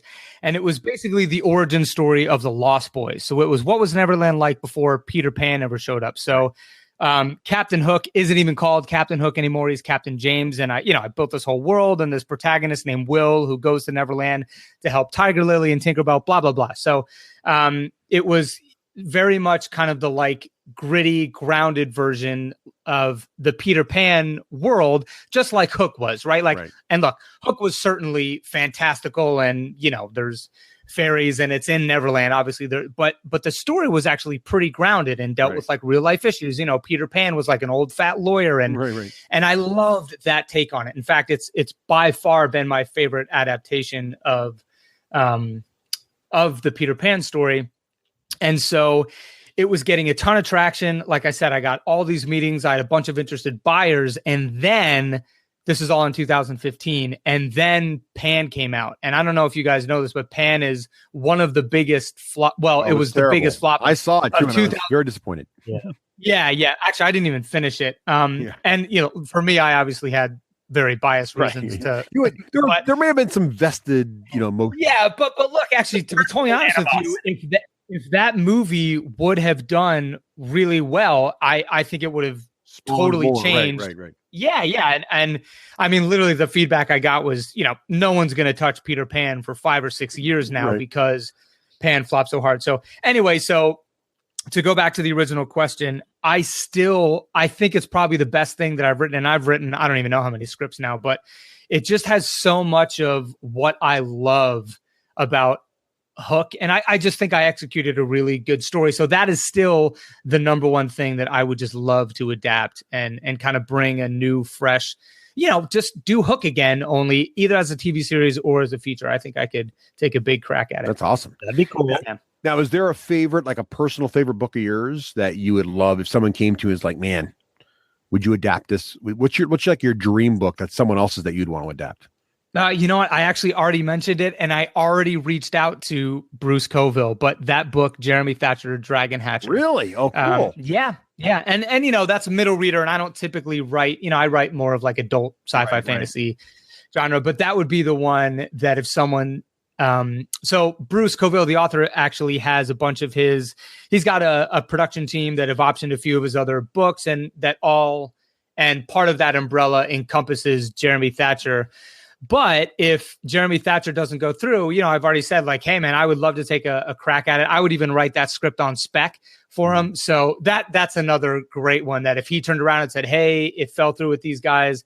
If you want to take a crack at it, you can go for it. That would be a good one. And then the last one that comes to mind, I think I may have already mentioned it, but there's a book by Robin Hobb called Assassin's Apprentice. And I love that story. It's actually kind of Arya from Game of Thrones. Yeah, right. Yeah. That's a silly question. Of course you know Arya from Game of Thrones. She's the best character that's ever been made ever. Right. Anyway, Assassin's Apprentice kind of has the same type of, just a kid. There's a Syrio Forel type of character who's like a sword trainer. And it's all about, actually, I think there's like 9 books, maybe even 12 books in the series, but the first 3 especially, which are kind of his coming of age tale, I would love to adapt. That's what awesome. It's so well done. Yeah. So those are kind of the big 3. And I'd probably rank them in that order too. Neverland, Jeremy Thatcher, Dragon Hatcher, and then Assassin's Apprentice. That's fantastic. That's cool. So yeah. What about, are there fantasy books that you guys have read that you want to see adapted, that are at the top of your list? Obviously, there's probably a large amount, right? If you've read a lot of fantasy books, but are the ones you guys are dying to see? Craig, you go first. I would love to see Name of the Wind suddenly appear as something. I know that, and actually I think it's going to be a TV series. Yeah, it was 2 or 3 years ago. He was actually talking it up at Gen Con because he was in development, but then there hasn't been any word since then. Yeah, and I'm sure this goes without saying, but that is a super common story, man, especially because there's so much TV being made now. Yeah, development hell is an unfortunate thing, Yeah. I would love to see the First Law trilogy, mainly because it does so many awesome things with your expectations of fantasy and high fantasy. It's like, oh, it's high fantasy. There's a wizard who's helping them, and there's orcs, and then everything gets flopped on its head, and you're like, oh my god! I would love to see that visually. Would just be phenomenal. What about you, Russ? My absolute favorite, and I don't think anybody can afford to do it, so it probably won't ever happen, is the Grim Noir Chronicles by Larry Correia. Oh, yeah. The Grim Noir Chronicles would be such a visual feast because they take place in the 1920s, right? Mm-hmm. So gangsters and everything, but everybody's got superpowers. Everybody's just fresh back. Oh, wait a minute. I was just talking. I haven't read it, but I was. It's like diesel punk, right? So there's dirigible going on, and like, oh my god, there's giant, diesel robots and the whole thing. It would be stunning visually. It would be killer. I don't know who would have a budget that kind of pull it off of some of the stuff I'm doing lately, but it would be really cool. There's a TV series or a movie. There's 3 of these books. They're a fantastic read. I love them. Yep. Say it again. Sorry, it's the Grim Noir. Yeah. Grim Noir, GRIMNOIR Chronicles by the author Larry Correia. Okay, this is great, man. I got a big reading list now. There you go. We like to help. Also, my personal favorite adaptation that they just killed, and it is kind of a young reader adaptation too. The series of unfortunate events on Netflix. Oh yeah, on Netflix. Have you seen season 2 yet? No, but that's what I was going to say. They just came out with. I've been watching. Right? So my family really enjoyed season 1. We're watching season 2, but I have to say, I have never seen. It's very rare, and maybe Ready Player One we talked about earlier. They capture the essence of what this book is so well, right from the theme song, right through the narrator, like every moment of that show, every bit you see, the colors on the set. I mean, everything comes down to trying to set the right feeling, which the author of the book does a good job with too, like because the way they print the book and all the parts of the book and right. Like I remember that. They really get it. Just an amazing adaptation where obviously they're changing a lot to make it all fit. They're not changing a lot, but they're changing some of it to make it all fit. And again, my youngest daughter, huge fan of the books. So she's constantly saying, well, that's wrong. But she's loving it because it really feels like it. And Neil Patrick Harris is so good in that movie. He is so good. I saw the pilot of the first season. I mean, it's got to be at least. I would do yourself a favor, watch it. It's yeah, for sure. Especially with the eye towards what you do, because it's the kind of thing that like they just so catch. What the book is, like the feeling you get when you read it. Yeah, and I remember thinking that it was visually stunning, like that just the visuals alone was a character in and of itself, like they were really, really intentional about about what it looked like. Yeah, production design. Yeah, and the dialogue in season 2. I mean, the dialogue is always good, but the dialogue in season 2 gets like stupid good. Like I don't even. It's like the writers just went to the level 11 or something. I don't know. That's awesome. Speaking of adaptations, yes. Have you guys seen Jumanji yet? Yeah. Yes. Oh, we should. That's another whole lost chapter, Craig. That's such a good movie. Yep. Oh. Yeah. Here's the thing about Jumanji. I don't know about you guys, but I fully expected that to be terrible. Like, because just why would it be good, right? Like, really, The Rock, you're going to be like, really? And obviously, just the trailer alone made it look like it was such a departure from the original. And I loved the original. I mean, I watched it over and over and over. And can I tell you how much I loved the remake? And part of it was I had this 300-pound black guy sitting behind me who basically anything that anybody said, he was laughing so hard. And that is very contagious. So that could have been part of it. But I just couldn't believe it. I couldn't believe how much fun it was, how fresh, but how familiar it still felt. Like I just couldn't rave about it enough. And it should have been horrible. You know what I mean? That's the other thing. I loved it. No, I agree with you. I loved every minute of it. We rented it and downloaded it. We were going to go see it in the theater. And like, it's probably not going to be that good. And we downloaded it. And we were like, man, this is one of the best movies we've seen in like 6 months. Oh, it was just so fun. It had all the right tone. The actors were all fantastic. Jack Black was off the charts. He was so good. He couldn't miss. If he said anything, I was hysterical. I'm a huge Jack Black fan of almost anything he does. And in the right movie, I think The Rock is awesome also. Yeah. So I had big expectations for it to start with, actually. And it beat every one of those. Oh, wow. Okay. Yeah. Going in, I thought, this is going to be neat. It's going to be cool for these couple reasons. It's going to be that kind of movie. And instead, it was a totally different kind of movie that was just awesome. Yeah. Oh, it's got a handle. Hey, also, I have to add this in. With this. My wife and I don't remember what episode it was now that you guys talked about it. And I can't remember if it was Craig or Russ now, but I am fully obsessed with Greatest Showman as well. That's Craig. That's me. Craig, but Russ just saw it yesterday. I did. I've seen it now. Did you like it? Well, yes. So you should know that my oldest daughter is into chorus. So she's like super singer girl. Oh, and, which is actually which is child abuse that you didn't show her that. Well, it is. She loves musicals. Like we've seen Wicked. Okay, you're not doing anything for your case. When she got Mamma Mia on video, she couldn't stop watching it. Okay, so now you're just a bad. So we finally rented because it came out. We finally rented The Greatest Showman, and all of us watched it, loved it. My wife and I went to dinner tonight. We came home. They're watching it again on the TV because that's the way they are with musicals. They just like watch them over and over again. It is fantastic. That movie was just awesome. Yeah. And I'm not a huge theater guy, so I know Craig, you loved it. What did you think of it, Michael? Yeah, I basically from the opening when I guess it wasn't the true opening, but the teaser was when, it's the dream and that you see the circus, like what it's going to be. But when it's just the kids and I forget the name of the song now, the actual name of the song, but every night inside my dreams, I blah, blah, blah. I loved how imaginative it was. I mean, the music's great. The dancing's great. I thought it was phenomenally acted. I thought the direction was great. I couldn't believe how much. Look, I already mentioned this, I think, but my wife and I, when we get to go to the movies, you got to find something that you're both going to like. Yeah. And it was a total date night movie. And we were like gushing in our seats. I just thought it was beautiful. Like I thought it was so well done and such a great story and really fun. Yeah. I mean, I couldn't rave enough about it.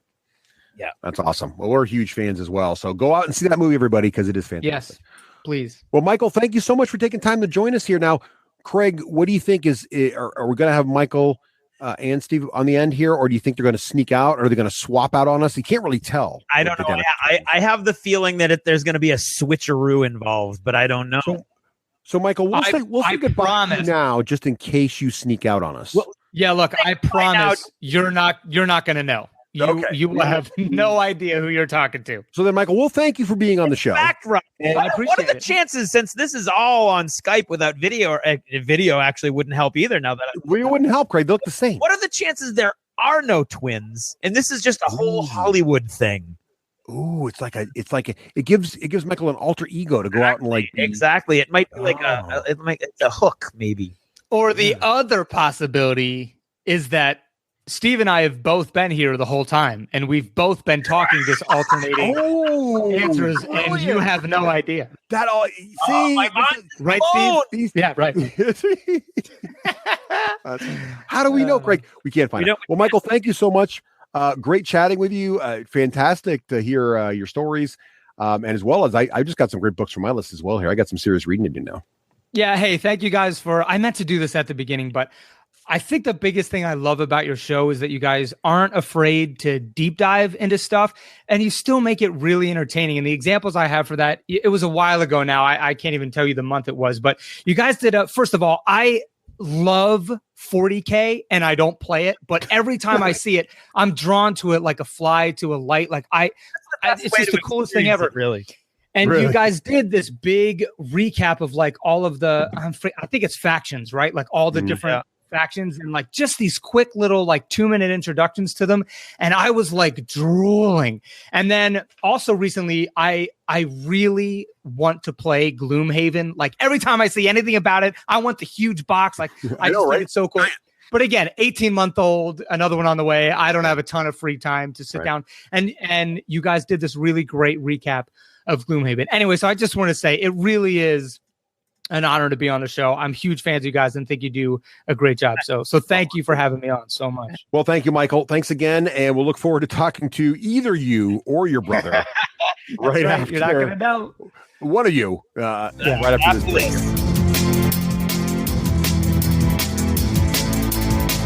This is Total Fangirl. Regular Jane most days, total fangirl when the moment strikes. Han shot first. Starbuck is a guy. And Lestat, now there's a vampire.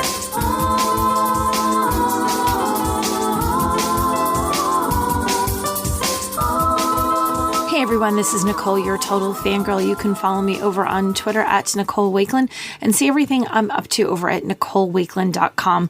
Our shout out is to all of our wonderful supporters over at Patreon. Head to patreon.com/the D6Generation and you too can support the show.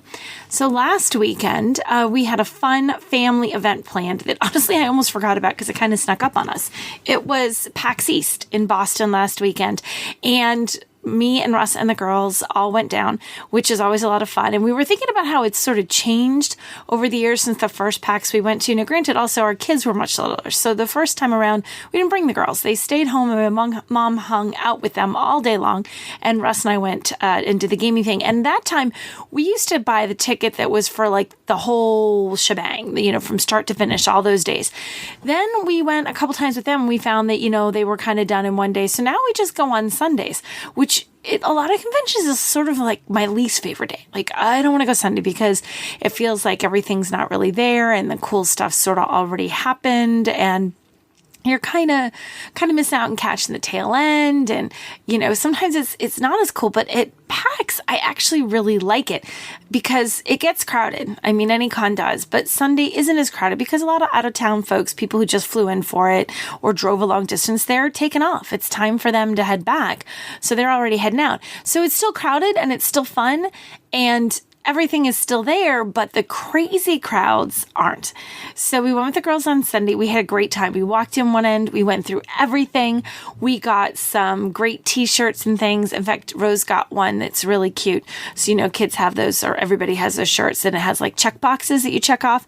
And the first check box says single, and the second check box says taken, and the third check box says possessed by demons.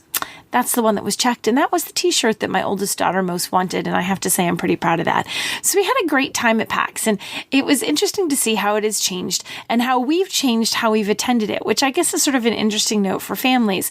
What you do at a convention when the kids are one age isn't necessarily what you'll do when they're at a new age. So, you know, I have videos of the girls dancing to, oh my God, I forget the name of the game, but the dancing game everybody was doing at the time up on the little stage and having a great time.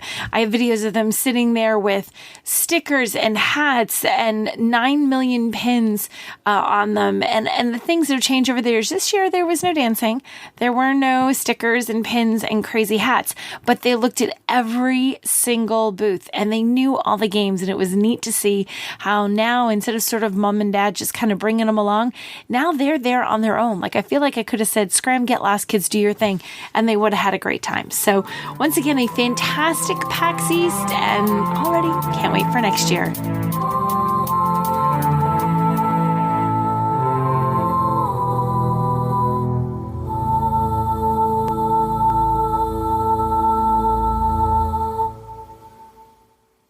Hey, welcome back. And now, of course, it's time to talk about Battle Foam.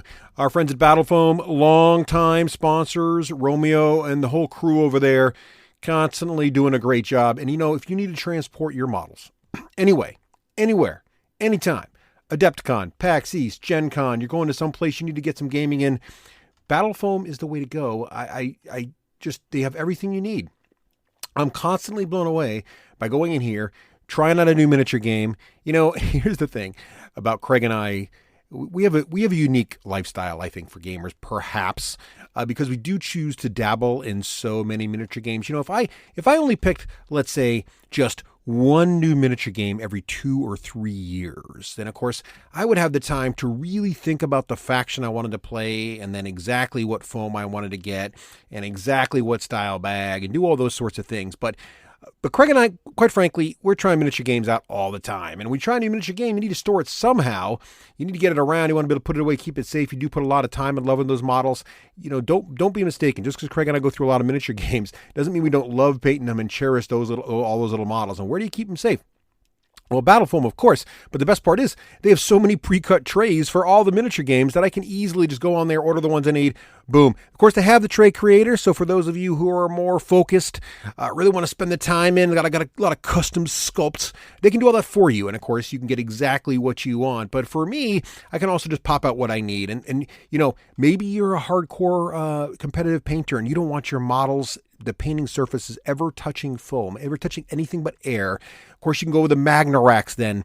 Great inserts that fit in all the Battle Foam cases, and these allow you to stand your models up straight with magnetic bases, and boom, ready to go. So check it all out. Battle Foam has everything you need, every way to transport your model, affordable solutions, top-of-the-line options, you name it, they've got it over at battlefoam.com. You're listening to the Dice Tower Network at dicetowernetwork.com. More fun than Merchant of Venus. Wait, what? Who writes these? Hey, welcome back. And now, since we have Steve on the show with us here, or is it Michael? Steve, which one do you have? We just said goodbye to Michael, right? Did we, though? Michael just left, and Steve's here. Or let's be honest, there's no safe way to tell. You can't tell. Show me your wrists. All right. I don't. Show me my left. So Steve's here now. Craig, have you listened to their podcast? I did. They sent us the premiere episode, and in the interest of due diligence, I fully intended to listen to at least the first section of it and get a good feel for, so I could speak intelligently. And I was in school. I should put that in there in my planning block. So I was like, I can't really afford to spend a whole hour listening to this, but I'll listen. I'll get a good chunk, get a good feel. I listened to the entire thing. Laughed out loud, enjoyed it immensely. I loved all the different voices that your brother was doing as the GM. A little offended by the Irish accent, but then your answer in rapid fire showed that your family's kind of got a little bias against the Irish. So I guess. Oh, wow, he went there. All right, okay. But I did you listen to it at all, Russ? I did. I've not gotten to the end, but I did listen to it. I thought it was hilarious. But what I also like, though, is this is a game.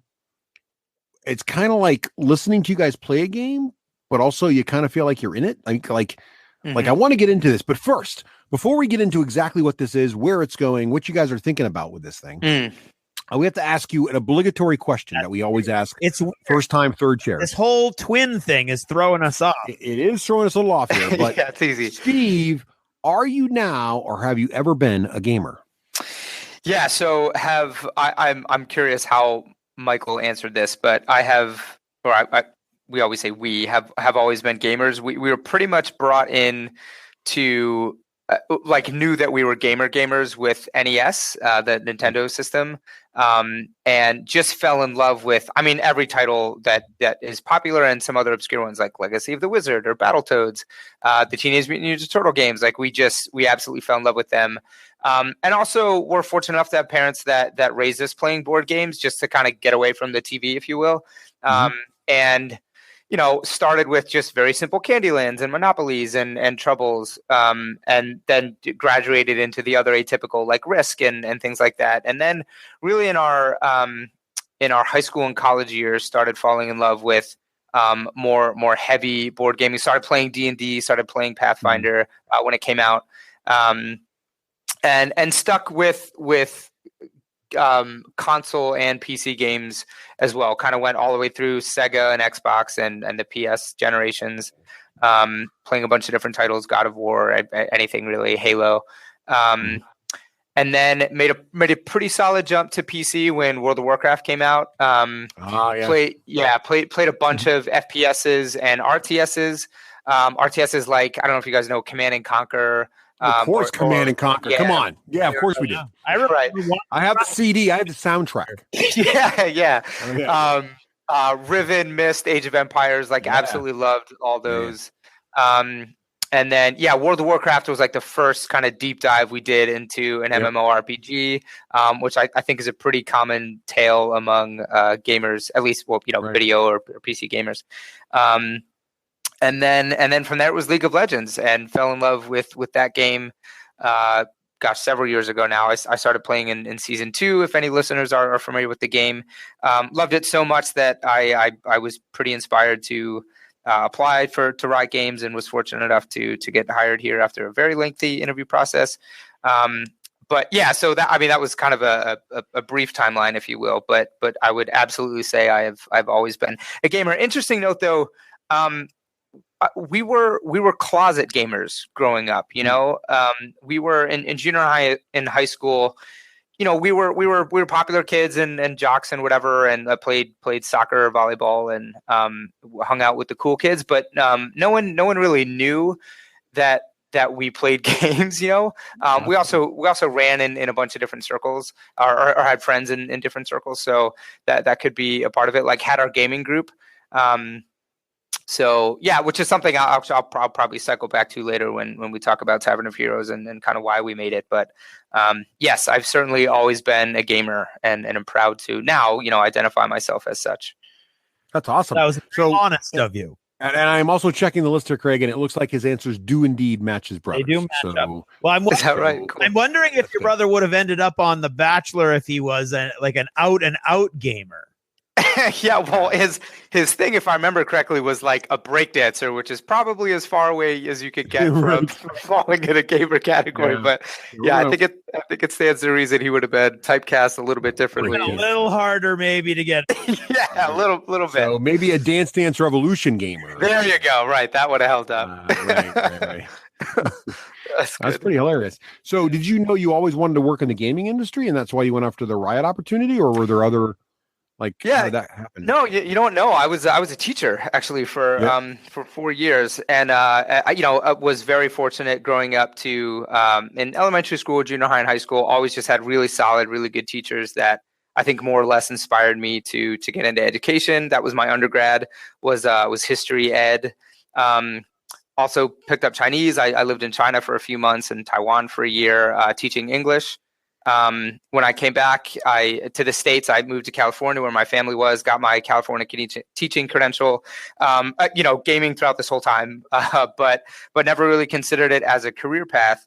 What ended up happening several years ago now, there were these budget cuts in the California education system, and I got pink slipped, or that's a nice way of saying fired or let go. My position was eliminated because I wasn't tenured at the time, and had to leave it, went into the trade show and event industry, into sales. People just always, I'm a people person and pretty, I guess just good with people. I'm a relationship person. So thought that would be a good fit. And I did not like sales. I did not like the industry that I was serving in my trade show, which was like the general merchandise industry.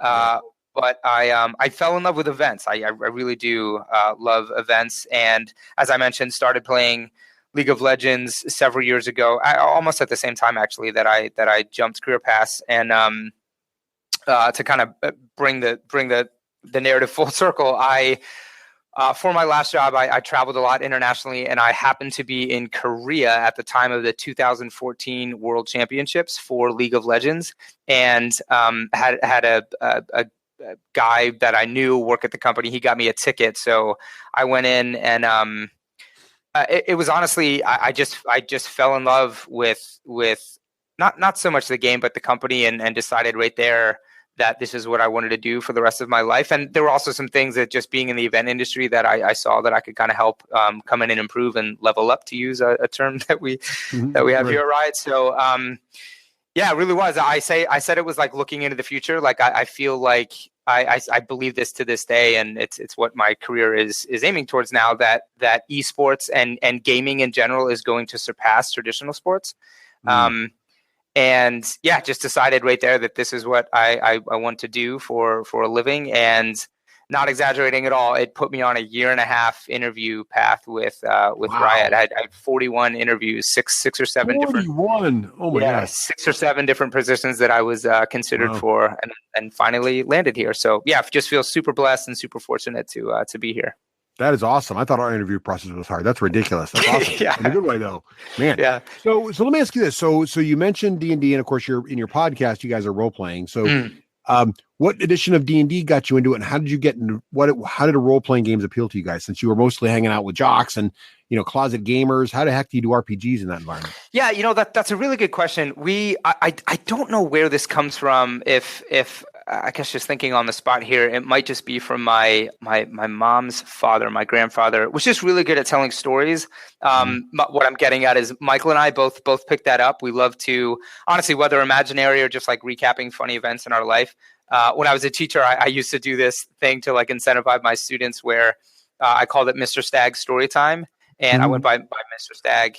And, if they got all their work done, or if they got good grades on their tests collectively or whatever, I would just take 10 or 15 minutes out of class time in a rotating block schedule and tell them stories, like just funny or lessons that I'd learned, stories from my life. And I think kind of that innate, whatever it was, that innate desire that Michael and I both have to tell stories is what initially got us turned on to D&D, and just the idea of diving into this imaginary world with friends. And who doesn't love going on an adventure, right? Well, I'll tell you who. If they don't, I don't like hanging out with them. So yeah, I think that's kind of where the desire came from. I think it was 3rd edition maybe that we started on, but then I guess got heavy into 5th, and then stepped away from it. I think like most people do. In college, but then once in our early 20s, our cousin actually got us into Pathfinder, and we kind of jumped over into that system and started playing that pretty regularly. So nice, yeah. So that's fantastic, and I think it's awesome. And thank you for the totally legitimate trajectory. Yeah, it's awesome. So now tell us a little bit about your guys' desire to get into game design. I mean, I know you fiddled with it before. How did that sort of come about? How did you decide? I think we're going to try to make a game. Yeah. So I'm curious if Michael touched on this at all, but I think we live in a time, to be very fortunate, really in the past 10 years now, where board games have just exploded, right? And all these, indie game designers and game studios have coming up with all these. Settlers of Catan is probably the best example, right, of this game that kind of blew up, and even created all these different genres of board games. And Michael and I were right there, I think, with many people that probably listen to this.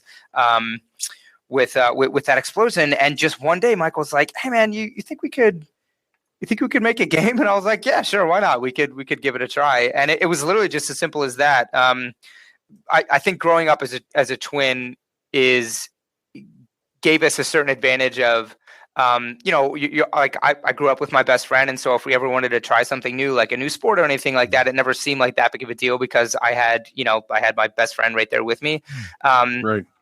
I say that because I think if I had tried it on my own, we wouldn't have been successful, or I would not have been successful rather. And so yeah, it was really was as simple as that. Michael saying you want to try to make a game, and we did. We fell in love with just being exposed to different game mechanics, right? Whether it was dice rolling or deck building or whatever it was, that had always been really fascinating to us. And so I think that's kind of what drove the desire to, what if we can kind of pick and choose game mechanics that we really like from different board games and combine them into one. And that's really what one of our titles, Spiritual Warfare, looked like and or came from.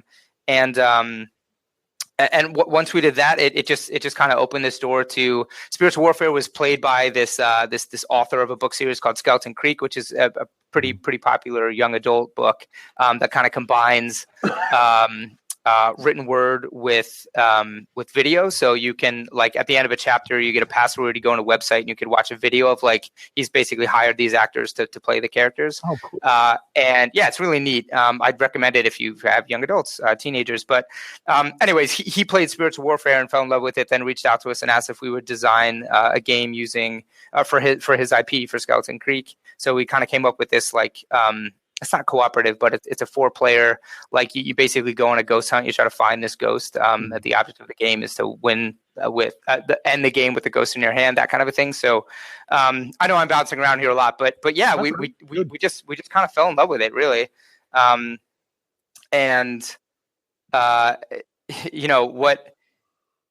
again, just to kind of paint the whole timeline or give the narrative, what we realized was, the games that we love to play the most, it's really two things. One, we love to play games with people, and love the social element, like turning off the TV, putting your phone down, sitting at the table with people, and just having that FaceTime and playing a game we absolutely love. But the second piece, harkening back a little bit to what I talked about earlier, is we love cooperative storytelling, right? Like, that's what we love to do. That is by far my favorite gaming experience to have, above video games or anything like that. I absolutely love to play tabletop RPGs. And what we found was there aren't, at least to my knowledge, there aren't any game systems out there that support being able to that support a low barrier to entry, or that I should say that have a low barrier to entry, right? Like, we have plenty of friends that will come over for a game night and play Cards Against Humanity or play Settlers of Catan, but none of them will play D&D or Pathfinder with us, right? Because the barrier to entry is too high. And we've talked about it a lot. Part of me think it's the kind of stigma that comes from the Gary Gygax days of, it's like the nerdiest thing that nerds can do, right? And so people just wouldn't even consider it for that reason. And then I think the other part of it is just that the rule systems for those games are, the core rule book is 300 to 400 pages long, right? Like it's going to take you a month to learn and invest in the rule system to be able to play it.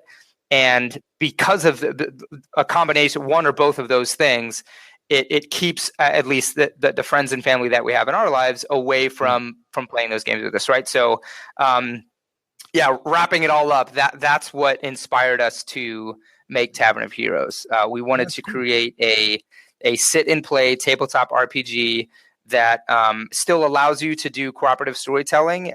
Maybe it's a little bit more mainstream, although I don't like to.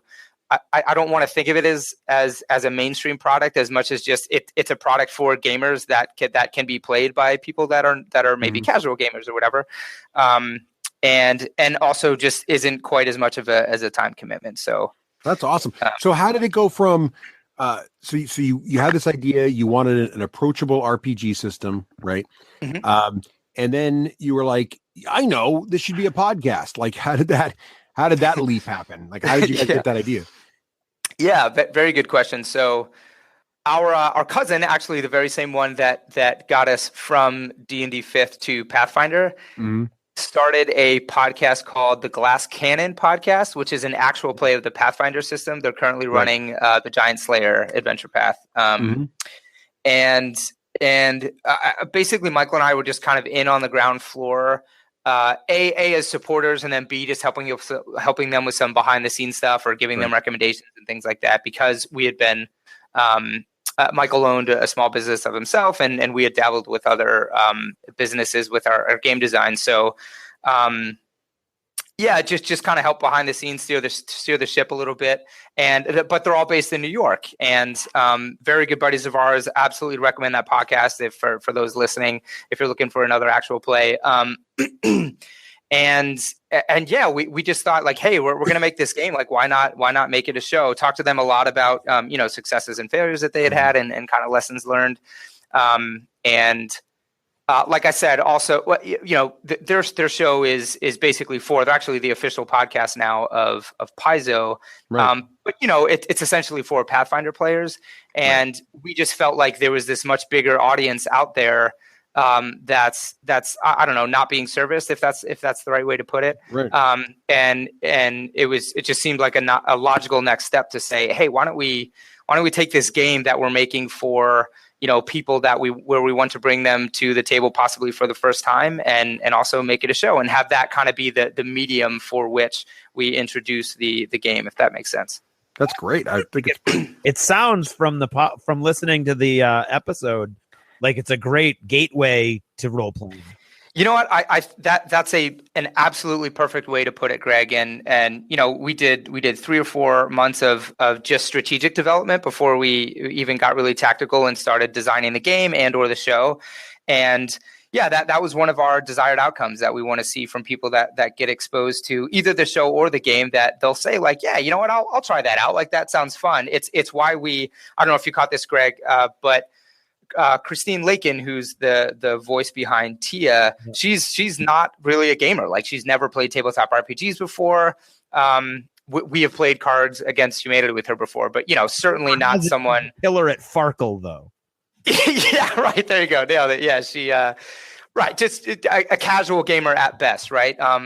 And she loved it, man. Like, she absolutely. I'm not making this up. We ended the show, took our headphones off, and she literally said, "Oh my gosh, when can we play again?" Like, that was the first thing out of her mouth, right? So, and the rest of our cast holds up to that as well. We have 8 other cast members besides just myself and Michael, and most of them are non-gamers, right? They're just regular people. So, we're hoping to just it's not so much. It's not just bring people to the table for the first time, but it's almost like make it okay. In a way, it's almost like redeeming our childhood, right? Of where, like I said, we were these closet nerds or closet gamers, and that's so stupid, right? Like, if in my opinion, this is the funnest form of entertainment that I believe people can have together, then the idea of exposing many people who would not otherwise be into this type of entertainment or this type of game, that's really what we're going for, right? Like, I hope it gets shared and family and friends can come and sit down and tell a story together, right? Well, let me ask you this. So I find this fascinating because I love the concept. I love the idea of making it more approachable. I think it's brilliant that you're sort of leveraging the passion. I think it's what's interesting to me, and I've always found this fascinating, was this idea of when Twitch started, and this idea of it be fun to watch people play games. Like, I always found that fascinating, especially watching people play video games, because in my mind, I'm always like, but if I have time to watch someone play video games, why aren't I playing video games myself? So it's kind of like, but, and that all changed for me a couple times. One, my kids really got into it. But then 2, for me, it was really Acquisitions Inc. by the Penny Arcade guys, who do the same thing, but they do it for Dungeons and Dragons, right? And so they do it. They have different guests on there, like Patrick Rothfuss and all this stuff. But it doesn't really matter who's on the show. What really matters is it's just hilarious, and what's also matters is it's relatable to me because I play D&D. So the whole situation's great because not only are you laughing at the situation and the fact that they're kind of hamming it up and having these great things, but you're also laughing at it because you're getting in those situations that you've seen a million times as DM or player. Yeah, exactly. Right. And you're like, oh, here we go. Here's that time that the idiot mage is going to try something stupid right now. Like it's just classic. It's a lot of fun. My question for you is, so as you think about this, you're kind of, it feels like you're telling me that you're kind of building the game rules and mechanics while you do the show. Or is the game fully formed? So is which is foremost in your mind? Making an entertaining podcast that also results in a cool game, or making a cool game that happens to sound good on a podcast? Yeah, I mean, unbelievable question. I'm going to go back to kind of our 3 or 4 month strategic development of this, and one of the things we identified early on was that there is going to be I'm just going to use the word conflict of interest between making a high quality, entertaining show and also a game system, right?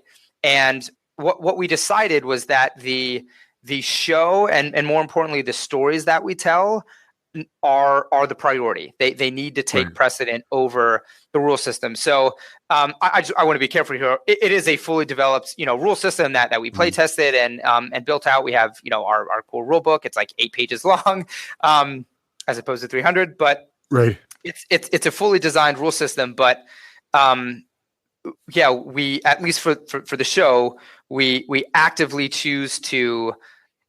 It's not let rules slip because we don't do that, but it's just more that like in other actual play podcasts, there are literally pauses in the action because the rules will get looked up or corrected, right? As far as our show goes, we're okay with that. If like someone forgets that they can take a second attack, or someone does the math wrong, that's okay. Like that's just kind of not where we play. We don't want to be that rules heavy. As far as publishing the game goes, and hopefully one day when it does go to market, it's going to be completely buttoned up and a polished product. But yeah, what you're identifying or asking is that there is a bit of a point of conflict between the two, but honestly, we're really okay with it. And if anything, it's really exciting, right? There's times where on the show or while playing the game, we identify something about the game that needs to be tweaked or changed or could be improved. And that's really fun. And that's really exciting. And we're hoping that it's something that is kind of a shared experience with the community that we build, right? I think it's fantastic. And I think that's cool is this idea that, you're trying to make it a clean experience. You're trying to minimize pausing, right? Because you want the experience and the storytelling to be paramount over the rule mechanics. Yep. So it feels like that forcing it into this format or hosting it in this format will help discover that stuff better, right? Because after an episode, we are like, oh, we really took a while to do that bar brawl because our grappling mechanics suck, right, or whatever. Between episodes, you can kind of maybe rethink the grappling mechanics. Yep, and again, it's a nice thing about playing with people that have never even played a tabletop RPG before, because it in a way how do I want to speak to this? There's something that I love about the Pathfinder and D&D rule system where it's the moment where I'm sure you guys have experienced this all the time when or many times when the DM or the GM says, what do you guys want to do? There are rules in place that can cover literally anything that a player wants to do, right? Which I absolutely love. Right. But again, if we put on our kind of new gamer hat or appealing to maybe a broader audience, that doesn't work because you have to know all of those rules in order to do that, right? So when playing with new people, it's really neat to kind of navigate a space of okay, what do they want to do? And applying that to a system that is kind of rules light. And sometimes just allowing the story to happen and not having a specific mechanic in place, if that makes sense. So, and then there are times where there is a rule system, a rule set in place where, it needs to get refined or defined, which has been a really neat discovery process. So what's your plan? Are you planning to wait and see how popular the podcast becomes before you publish the game? Is it definitely going to publish? Like, what are you guys thinking about delivery here? Because it sounds like you've already got a winner. The episode's hilarious and fun to listen to. I'm definitely going to keep following. What do you think? I mean, what's your path to the next steps? Sure. I think, just in the effort of being fully transparent, our initial goal when we set out was to grow a show and a community, and kind of invest in that and be transparent from the front that, hey, we are playing a game that we hope to one day publish, and then use either Patreon or Kickstarter, crowdfunding to do so. But as as we have sent the pilot out to members like yourself and other members of the gaming industry, we've gotten a lot of really positive feedback and also interest from some publishing companies that are going to remain nameless for now. But if I can't predict the future, and I don't want to say we're for sure going to go down one path or the other, because I think it's yet to be seen how the show does.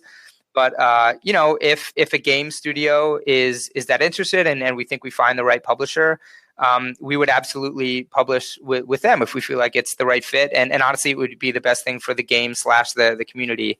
But we kind of have to see what happens, I guess, before I can really speak to what we do. That's an awesome place to be, though. It is. Sounds like things are going well. I have a couple questions, just because when I was listening to the episode you sent us, it reminded me very much of a few old audio battle reports I used to do in the early days of our podcast with sound effects and music and everything. Yeah. Like how do you have someone like in your group, or is it your brother? You said your brother had a business on the side. Is there one of you with some audio background that, like, because it sounds so polished? I love the 80s music that kind of like breaks up the acts, and not the 80s music, but the video game music, the 8-bit music that like divides the acts and things. Like, how did you end up with that side of it also being so polished? Sure. Actually, there were two things in there that, if you don't mind, I want to touch on what the first part that you said, just about kind of that old school form of entertainment. And I want to comment. I'm actually really happy you brought it up, because that is something that we're really going for. It reminds me of like those fireside chats, back, not that I was even alive then, but there's something really unique to me about this type of entertainment, this medium, right? It's like that radio drama, right? It's and Russ, you touched on this as well, that it's neat for gamers that have played tabletop RPGs, because you can laugh at the little nuances that we're like, oh yeah, I've been in that situation before, or the mage is going to do this, right? But there's something neat about having it come off as a radio show where, while we describe what is happening and have the sound effects to kind of support it and the background music, the story, when you really think about it, gets told, in a different way for every single listener, because it's their imagination that is allowing them to see what actually happens, if that makes sense, right? So, right. And that cycles into the last thing you said about where we decided really early on that sound design was going to be kind of a crucial piece of our production and really allow for the immersion, which is what we're going for. Or Russ, I think I like how you said it, that there's a difference between listening to people play the game and then feeling like you are there with them, right? Like going along in the story. And we want both to happen, right? We want the game mechanics to come across and make it clear that, like, yeah, we're playing a game, but also that you are entertained in the same way that you would be entertained while watching a movie, and that you are following along with this narrative that plays out over the course of the adventure. So to actually answer your question, it's like 8 to 10, sometimes even 12 hours that goes into one episode, not one adventure, one episode. And that's just the recording of it. Michael and I also, we write all of the adventures as well. So, all in, you're probably looking at somewhere between 16 or maybe 18 hours of effort for just one episode. But Michael is really the mastermind behind all of it. I help him find like sound effects and sound bites while I'm writing an adventure or after I listen to it, where I'll say, hey, I think this could really work for, the creaking door, for example, that comes out in the pilot. But Michael manages all of that. He does all of the sound design. It really is just a team of two, at least for right now, that does that side of it. So, and mad props to him, really. He's very talented with it. And I also think it's great because of the sort of the streamlined sort of design style of the game, and the fact that you bring in non-gamers. You're not listening to people debating like, well, like my arrow takes 2 time segments. Well, for one time segment, I can do Instead, you're like, holy crap, there's a bad guy. I cast this spell that I've got on my sheet. Okay, I'm going to shoot an arrow, Yeah. I mean, like, exactly.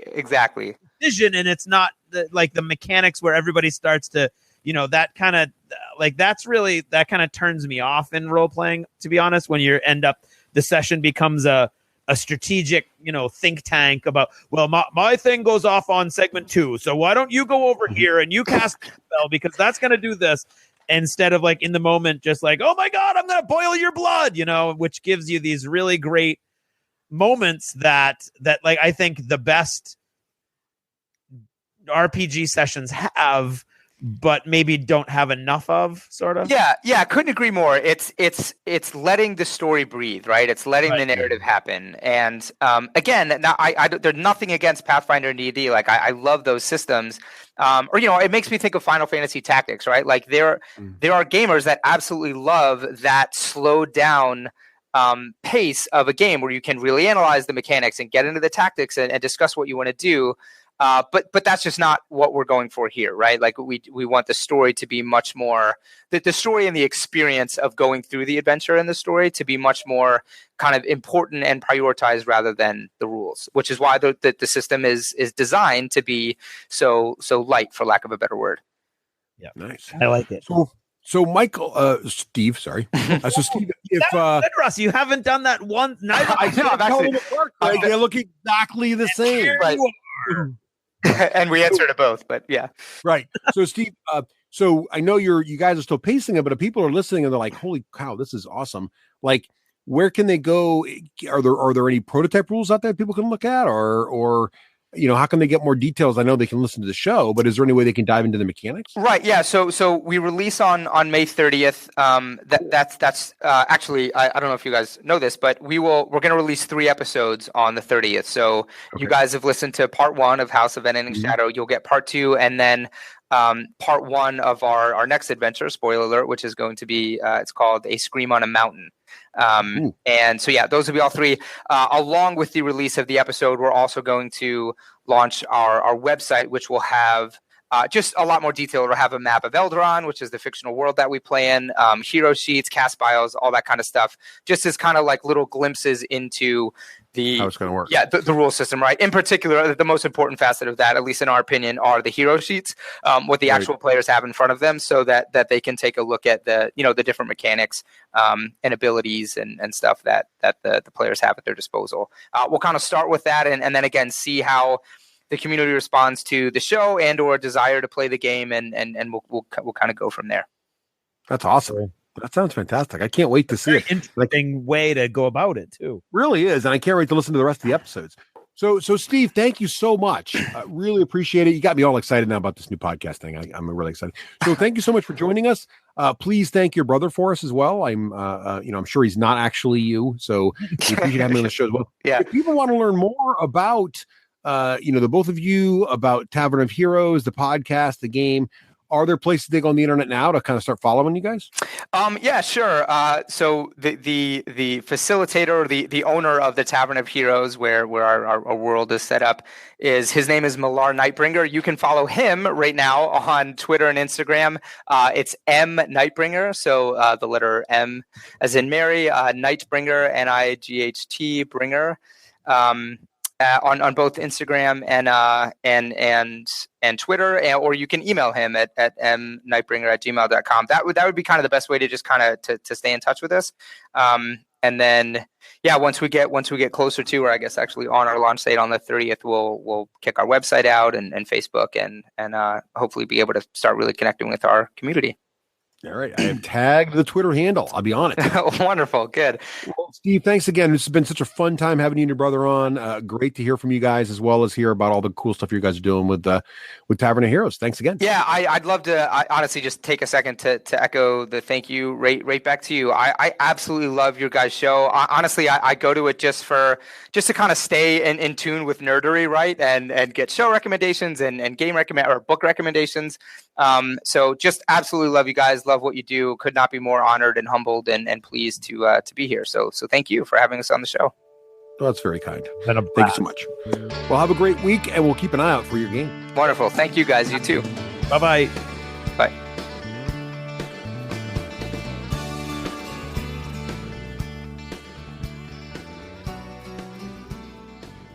This Jever Notice is brought to you by all of our friends at Patreon. the men and the women who quite honestly make this possible from one day to the next. The show would not have lasted as long as it has without them. And today, in particular, I would like to thank Mr. Sorius or Mrs. Orius, Dave Monroe, Sean Murray, Josh Neal, Arden Nelson, Ben Neitzel, Jasper Orthies, and Bob Oswald. Plus Ian O'Toole, Paul Owen, Nathan Owen, and Nick Oxley. Thank you all for your help, and thank everyone who has helped us over the years. Did you ever notice how annoying it can be when people get things wrong that are your responsibility? The things that you are responsible for day in and day out, the things that you work on all the time, and when people get them wrong, it is so frustrating. As an English teacher or a writer, let's say it's people who spell wrong maybe, although that would be ironic because many of the writers that I know, including myself, are awful at spelling if we don't have a computer handy. But malapropisms, using the wrong word, using words that don't exist, and then you feel like, oh, you're frustrated, you want to correct them.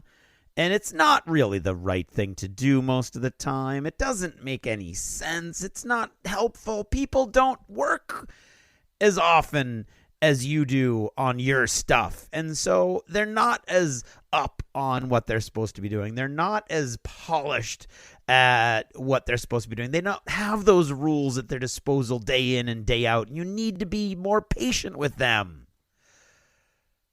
And that goes with you people who do computers and IT all day long as well. Because you know what? The rest of us don't do that all day long. So when something goes wrong, and we say, as long as we're polite about it, and it is part of either your job or, something that you've helped with in the past, and you're like, hey, I'm really sorry, but this went wrong.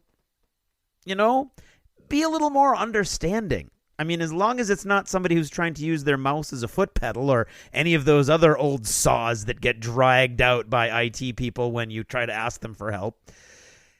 Be reasonable and respectful as long as the people asking for help are being respectful. Today, for instance, this morning, it's Friday the 13th when I'm recording this, I went to log into my computer at school. There had been an update.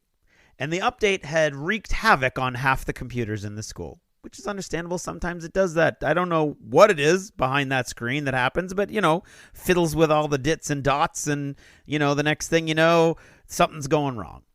So I could not log into my computer. Now, I needed to because I had one test, 2 quizzes, and a presentation, all that was on my computer that I needed to access throughout the day, in addition to taking attendance through the computer, which I do every block. And when I tried to log in, it said that the machine I was on did not have a security relationship with the account I was trying to use, which is a phrase I've never heard before. So I put a phone call into the IT people, figuring that they were going to be really busy because it had been an update that I had already heard in the halls had messed with a bunch of people. And then I went to another machine to see if I could log on there. And I could. So I logged on there. I did what I had to do. All I really needed, I'm kind of laid back at this point in my career. If the computer blows up and I can't do the presentation that's on there, I got plenty of other things I could do. I had code names, for instance. But so I did all that. And then the IT person was like, okay. Actually, the main IT person, because the sort of helper IT person couldn't be bothered, which again is fine. I was not in a rush, and I made that clear in all the phone calls because you can't email. I could email them from the other computer, but anyway. Well, it turned out that the update, whatever it did to the rest of the school, did something special to my computer that not only knocked it out of the network, but actually erased it from ever having existed in the network. So they had no record at all of my computer being on the network. So when they tried to ping it from a remote location and just ease me back into the access, they tried to do that, but it was doing that to a computer that I had like 3 upgrades ago. And so it didn't work, obviously. And it ended up taking the poor woman 45 minutes. And by the end of that, she was very understanding. And I mean, she's awesome. Now, don't get me wrong. She's 99.9999999999999 times. She's great. She was just very frustrated today. It's just more of a general. So it's not really against her because she was awesome.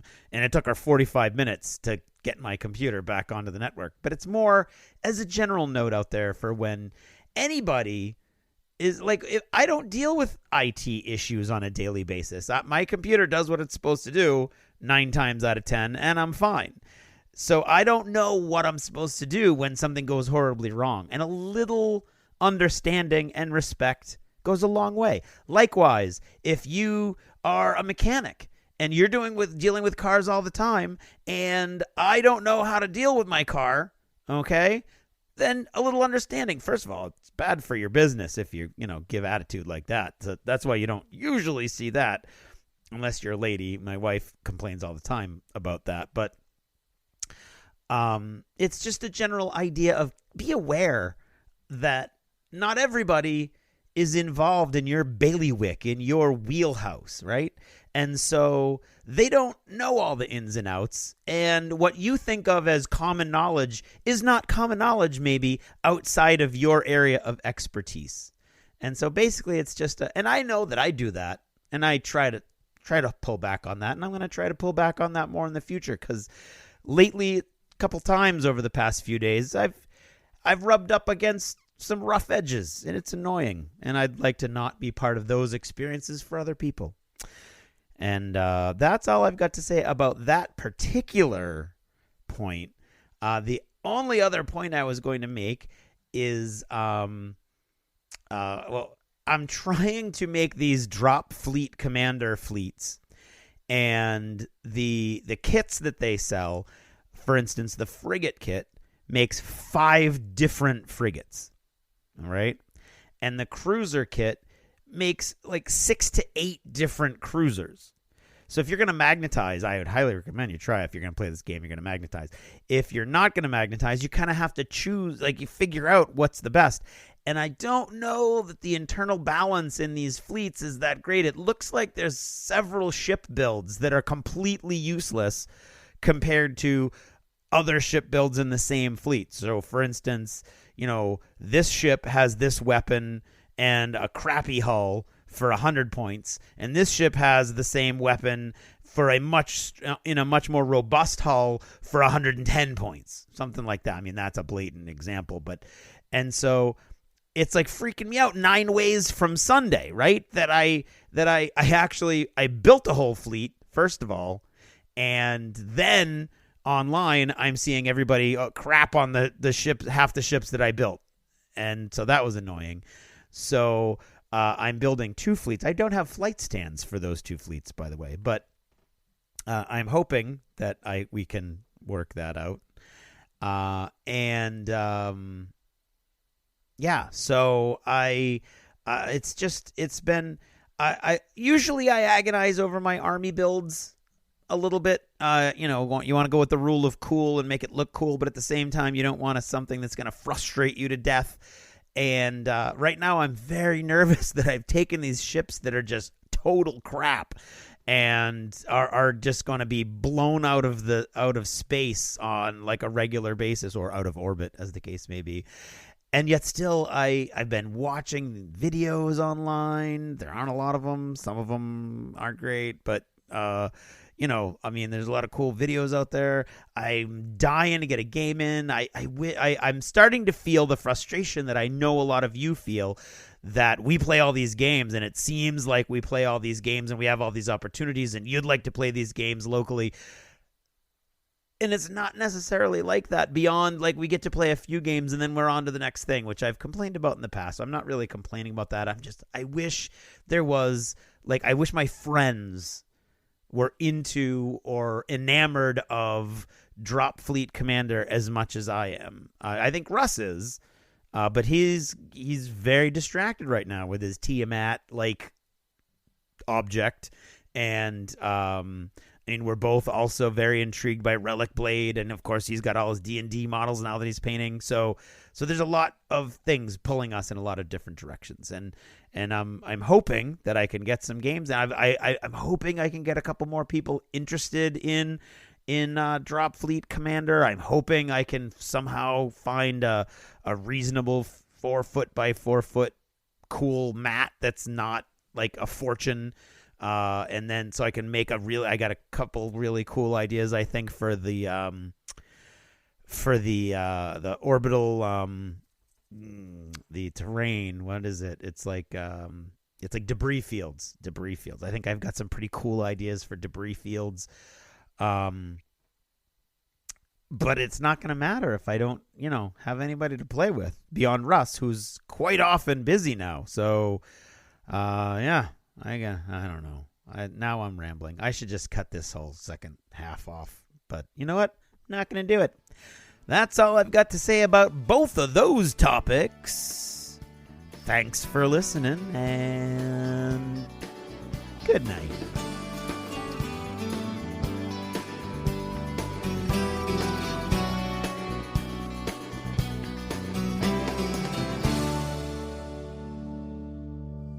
Achievement unlocked!